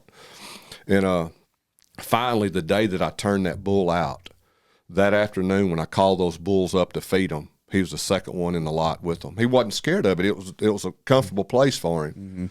But he was a handful. He'd sure enough get you. And the first time I bucked him, I took him to Mike White's there at DeKalb. You know, won the world. When did Mike win the world? 96, I think. PRC and bull riding. They'd buck bulls over there at DeKalb at his house, and I took him over there. And the first time I loaded him, I went to flank him, sliding the flank down beside him, and he's kicking at it, which is natural because he wasn't used to it. And he hurt his foot. He hurt his foot. So he did buck, though. He turned back right there. He turned back right there in the gate. Just a bull out of the pasture. You know, no bucking blood in him that we knew of whatsoever, and I don't think he really had any in him. But I brought him back home to the farm, put him in the pen, and had to keep him there for a little while to get him over because he was limping. And after he got over that, we took him back to DeKalb with some other bulls, and instead of putting him on a left-hand delivery where the chute opens this way, we put him on a right-hand delivery, opposite. And actually, Barbosa, one of the PBR bull riders was there. Barbosa got on him.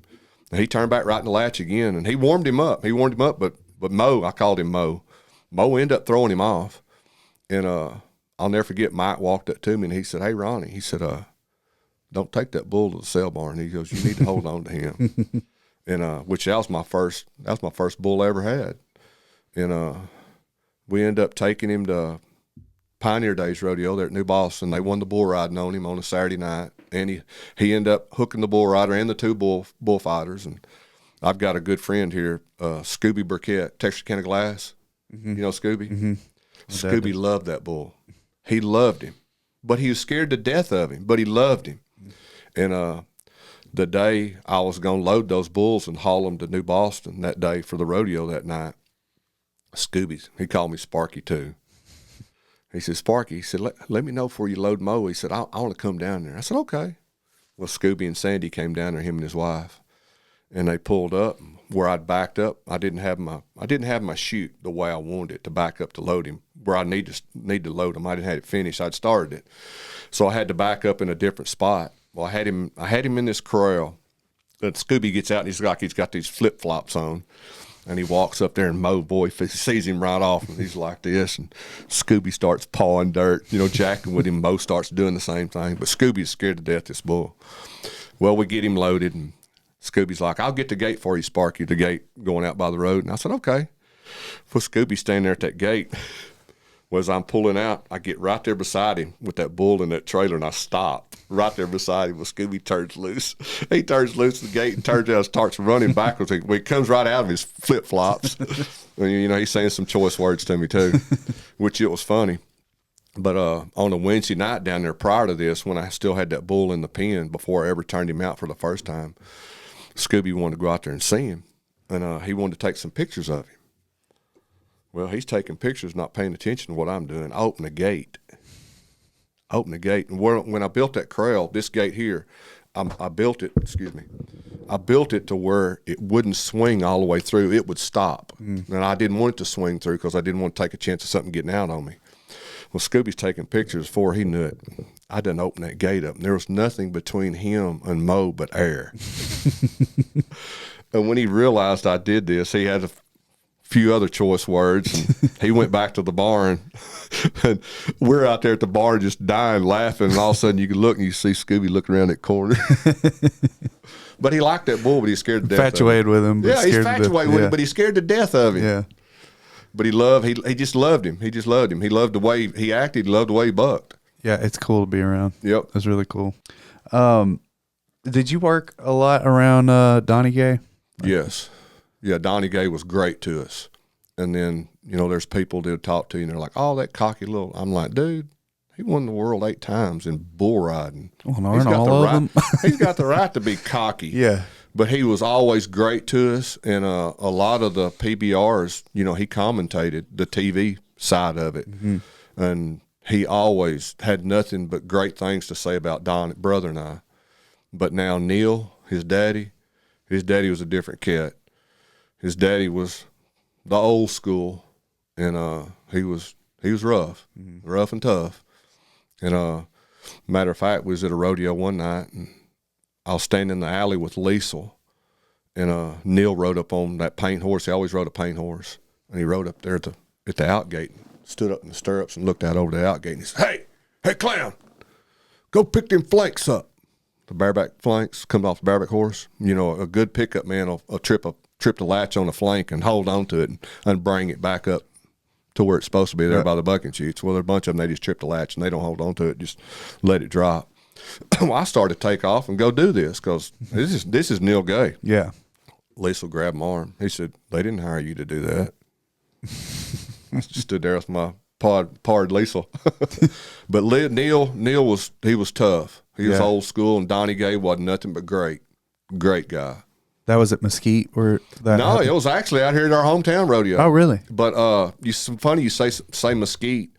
In '83, I split firewood that year and mowed some yards. I was going to college, and made me enough extra money that I went to the Mesquite Old Pen in '83 to Skipper Voss's bullfighting school. And Skipper was my idol. I love Skipper. I love the way Steve Mowry fought bulls too. I love Steve Mowry. His style, I mean, he was awesome. But Skipper was like the professor. Yeah. And that was later in Skipper's career. But I went to the old Mesquite arena and to Skipper's bullfighting school. With Skipper had just got through fighting bulls at the NFR and had hurt a knee again. And I think he's had double more times knee surgery on his knees, and he's going in to have another knee surgery. So a guy by the name of Jerry Don Galloway, they called him Kid Galloway, he ended up doing the school. And it was just, I was the only bullfighter, so I got every damn one of them. Wow. I didn't have to wait. Yeah, I got a bunch of them, and it was a great learning experience. But I ended up getting to fight bulls there at Mesquite, of some bulls that Mesquite Championship Rodeo or Rafter G had taken to the NFR because they still had their NFR stickers on them. Mm-hmm. So I got to play with them. And like I said, we were blessed with a little speed, so it wasn't nothing. Right. But yeah, Donny was great, and Neil was different. His commentating, I mean, it's nobody will ever be as good as him. Oh, yeah. I go back and watch those old PBRs or just any video where he was the announcer, and I mean, he's hilarious. Oh yeah, he's so quick on his feet, just says the most ridiculous stuff. But it kind of bums me out to watch PBR now because it's so like sterile and watered down. Seemingly, it's not. It doesn't have that like essence to it anymore. It doesn't. It doesn't have that appeal to me anymore like it did before all the big sponsors and you know their shirts and their vests look like a billboard. Yeah. It just you're exactly right. I agree. Yeah. Oh yeah, which I've heard that they sold out to like the same people that own like UFC, and so you know it's big money they've taken over, and so I think that has me like more interested in rodeo.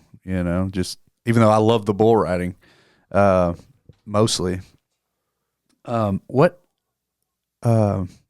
made how come the 4 states isn't PRCA anymore? I don't guess they thought they were getting the contestants, and for what we were paying to put on a PRCA rodeo was a lot of money. I mean, because back in the day, I took over that. I did it.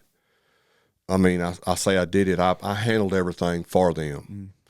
And I mean, I wasn't producing the rodeo. Our stock contractor was producing it, but I was make sure everything was right. Make sure the panels were right, and make sure the ground was right, the dirt was right, our sponsorship banners, flags, whatever, and we were paying a lot of money to put on a pro show, and I don't think they thought they were getting what they thought they could get. Mm-hmm. That they thought that an amateur show would do just as good, and they wouldn't have to pay as much money. Mm-hmm. But to me, it wasn't the same. When I took it over, Donny Gay, 8X was doing it, and it was It was Donny's show, not Neil's. And they were just bringing enough bulls and horses to put on a show.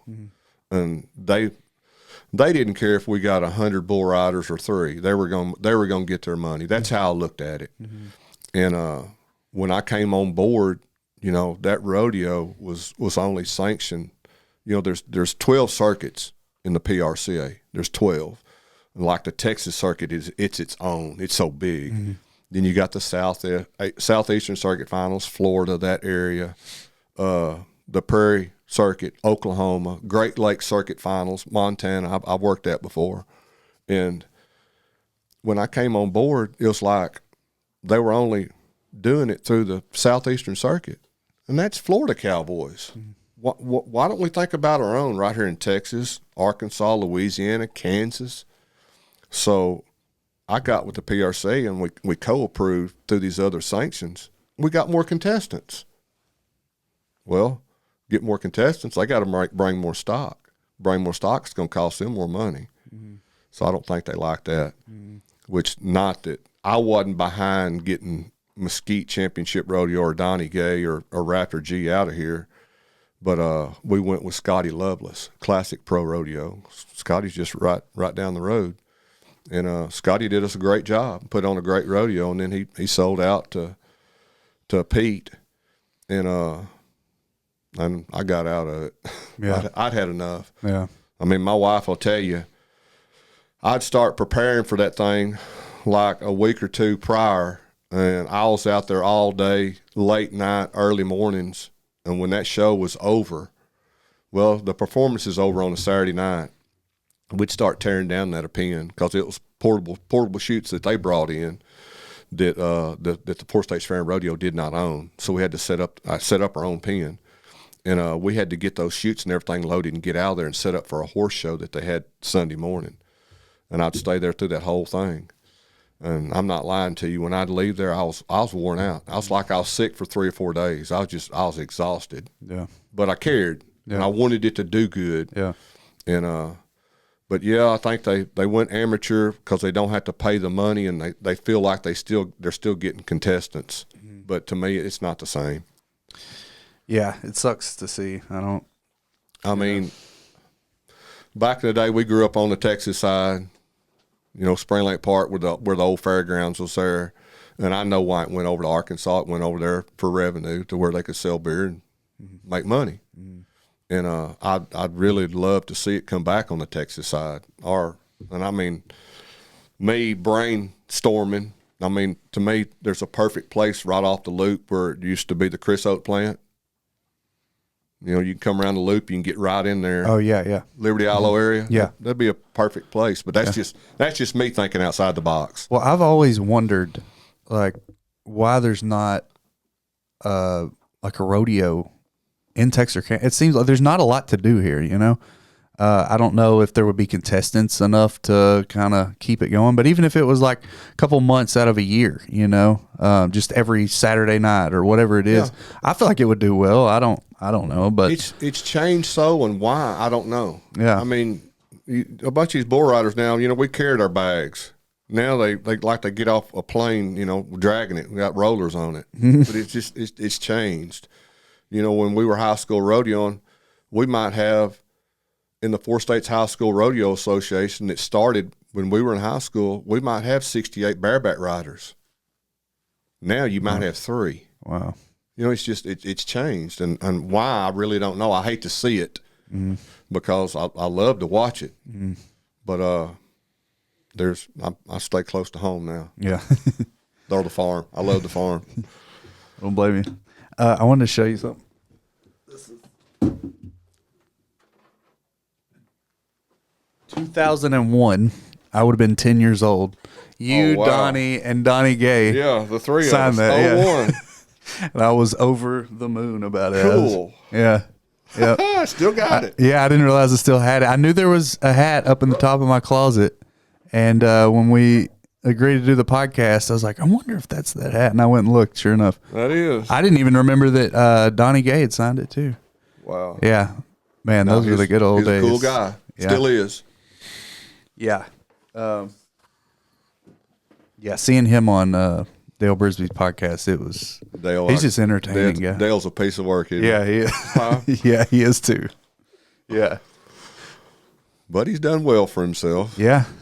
Yep. Well, and I think guys like him, I mean, it's kind of cool because he's bringing attention to, rodeo again, Right. and maybe getting people that maybe didn't grow up around livestock and could get into it, giving them the opportunity to, to do it. Yeah, I mean, when we started out, the Urban Cowboy, the movie, that was a big thing, and then Gillies, Yeah. and then George Strait, and then I guess Garth Brooks. I mean, that was big. Yeah. And it all was like intertwined there with rodeo. Right. But yeah, I can remember watching it on TV as a little kid, just craving it. Yeah. When the NFR was on, it's on late at night, but you still want to see it. Yeah. How would you, you were saying you would watch tape of the bullfighters, the era before you. How would you do that? Skipper Voss. Because now you have YouTube and you Smets. can watch whatever you want as track many tape. times. I mean, and I watch them religiously in VCR. Yeah. Now I 8-track tape VCR. Right. But yeah, I'd wear them out. I mean, it's just like, and Where would you get the tapes? Just from recordings from television, or? You could buy them. Okay. Yep, you could buy them. Wasn't Ramsey Talley? It was Reed. I think Reed Flake. He put together some tapes. But yeah, and just watching old NFR footage that someone had put some tapes together. Glenn McIlvain, bull rider from Mesquite, out in that area. Glenn put together a bull riding one time. First one I'd ever seen to music. And it was so neat. And Bob Tallman, one of the greatest ever, the GOAT, in my opinion. Yep. I mean, Hadley was good. Phil Gardenhire was good. Randy Corley's good. But Bob Tallman, he's the man. That voice. Man, yeah. And I mean, he's like commentating every one of these. And I mean, it's just like spot on. It's like one bull rider. He's riding. He nods, and they open the latch, and he's riding this bull, and Bob goes, "Hello." I mean, the bull jerked him down, and knocked him out. And he's like, "Hello, Mother Nature. Good night, Irene." I'll never forget that. They were good at what they did. Oh yeah, John Glore to the floor when he got bucked off. Yep. Well, I guess we'll start wrapping it up. So originally, I did the podcast with Tanner, and I'd known Tanner for a while, and I'd started this podcast. I'm a tattoo artist, so originally I was like just having tattoo artists on, and then I really wanted to have whoever about whatever I'm interested in, and so I was starting to look for different guests, and I was like, oh yeah, I know Tanner, and that's cool. I love that kind of stuff. So I had him on, and then that brought up, I was like, yeah, man, Ronnie and Donny because we were talking about the documentary. Right. And he's like, yeah, I watched it too, And so in my head, I'm like, man, that would be cool if I could get Ronnie and Donny on. And just kept thinking that, I was like, I knew Cash at one time. I don't really know him now. And I was trying to think of who I could get a hold of. And then just by chance or, by fate, I'm like tattooing this client of mine, and her friend was in there with her, Katie.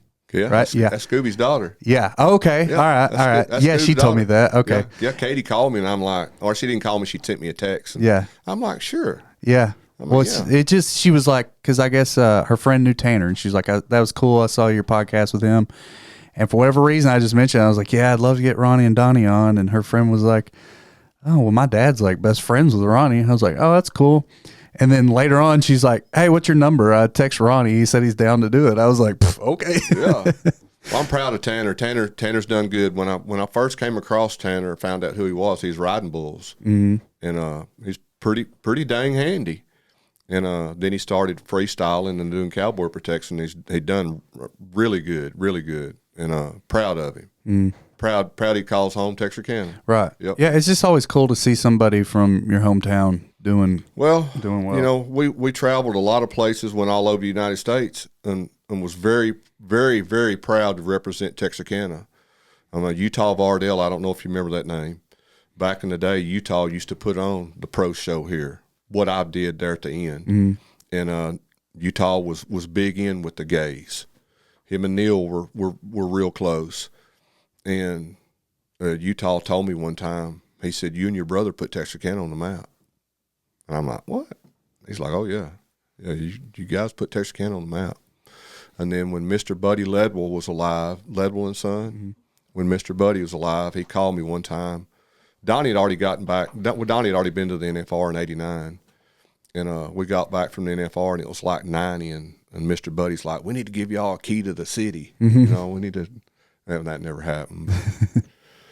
Yeah, it was a big deal when I was a kid. You know, it was – you know, when you're in a small town, when somebody goes and does big things, it's cool. It's like, oh, look, somebody made it out and did something cool. Well, growing up, we loved athletics. We loved competing, and we always said we wanted to be a professional athlete.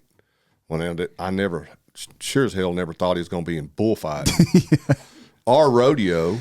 Yeah, but the try and the drive was there, and you knew you could do it. And I tell kids this day, I used to put on bullfighting schools. Even Ty and I used to put a school on in Phoenix, Arizona. And I tell kids to this day, you can do anything you want to if you want to bad enough. If you work at it, if you work at it and bust your butt, and then again, if you do fail, you know you tried your hardest. But if you didn't try your hardest and you failed, that's on you. But if you tried your hardest, you can live with it. You can live with it. But the drive and the try it's there. Yeah, you can accomplish anything if you want to. Put your mind to it and get after it. Yeah. I've in recent years realized that's 100% true. You know, with my tattoo career, like it's just you can't fail if you never stop trying. Right. You know, like it's not a failure to you because you're still doing it. Right. You know, and you, like you said, you went for it. Yeah.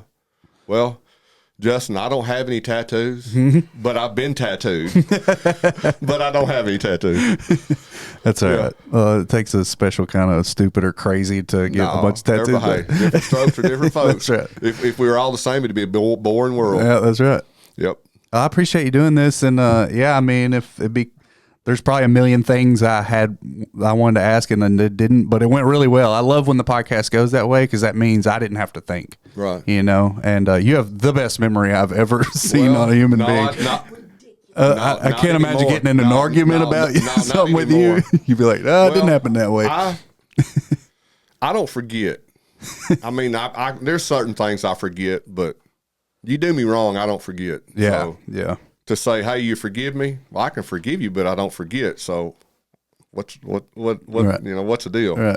Which I'm not perfect. Nobody's perfect, but that's just me. Yeah, the originally in my head I was like, man, it'd be cool if I could get Ronny and Donny on. But just the way it worked out, I was like, all right, well, I'll get Ronny on. So maybe I can get you both to come back and we can get brother over here, and then we might start fighting and arguing. So that'd be good. That's good content, man. We went like cats and dogs back in the day. Yeah. Oh, I can only imagine. I mean, my wife said, you know, I think y'all were abused, but because I mean, we were bad. Yeah, we were bad, and I look back and I think, how stupid. Doing that, you knew you were going to get in trouble. You know, just like mother and dad would leave the house and leave us there. We had a pen that had some hogs in it, and you know they fattened them up, and that's what we ate. You know, butchered them and ate them, and they'd leave and go to town. We'd go right down there to the hog pens and start riding them and running them and playing with them, and go back to the house. Well, you know what you smelt like. Yeah. My mom and dad would get home and go, y'all been down there messing with them hogs? Looking back, I was like, how stupid. We stunk to high heaven. You had to. Double trouble. Yeah, bad. Well, thanks for doing this. Get her sister on here. She's got some really good stories. Oh, man. We'll just get the old Sparks 2 years clan. and 5 days younger. We tried to kill her, but we couldn't do it. But we tried. She's the toughest one out of. She is. Yeah. That's the way it works. I guarantee you. Yeah. We made her tough. Yep. Had to. Yeah. We'd do something bad to her, and Dad would grab her and like bring her in the room. Said, "All right, hit him back." She's like, "Nuh-uh." No, hit him back. He hit you, and she's like, "Nuh-uh," because she knew they was gonna leave. Apparently, and when they did, she's gonna get it again. Right. Yeah. Yep. But no, we love her. We don't see that much. She still lives here. We don't spend that much time together. But every now and then I send her a text and I'll go, "I love you," and she's like, a reply back, "What'd you do?" What do you want? Well, thanks, Ronnie, for doing Bet, this. Justin. And, My pleasure. And hey, we'll get brother back and just set up a I time. imagine the stories that'll get, spun up off you two being together. Dude, traveling, I will be an hour early versus 5 minutes late to anything. Mm-hmm. Donnie's just opposite. He's going to be late for his own funeral, and he'll chime right up and tell you, well, that might not be a bad thing. Yeah. He'd wear me out. One of the last times we flew together was we had a PBR to fight in Reno, Nevada, live that night. TV round, live. I go to pick him up. He's weed eating the dog pen. Now, he's had weeks to weed eat this dog pen. So, naturally, I know I flew out of Little Rock a lot, flew out of Dallas a lot, but there at the end, we'd like Shreveport and Little Rock because it's so easy to get in and out of. Mm-hmm. We're flying out of Shreveport, and we're headed down 71 before they built I-49. And Dayla calls me. She's like, where you at? And when I answered, she knew something was wrong. I knew we were going to miss our flight, and we did because of him. So we're flying standby all day to try to get to Reno, Nevada. We're flying Southwest. So finally, we're in Salt Lake City, Utah. This lady's like, well, there's only one seat on the plane. I said, that's mine. I said, I don't care if he gets his ass there or not. I was mad. Well, that was the first night. We're fighting with Greg. Greg was already there, had his makeup and everything on. We land there in Reno. We run to baggage claim. Then we run to these Suburbans that they got waiting on us. Haul ass to the Coliseum. That's the first time I ever fought bulls without my makeup because of that. Oh, wow. He did too. He didn't have time to put his on. Wow. I was so dang mad. Y'all were ahead of your time. Man, Now and that would wear me out. Just the pressure, it'd wear me out. It's like it did him the opposite. It just made his motor run. And it just wear me out, just opposite. So, yeah. That made me think of some questions I didn't ask you, but we're definitely going to do this again because I really wanted to get on that. But cool. Yeah, I appreciate it. Thank you, Justin. Yeah.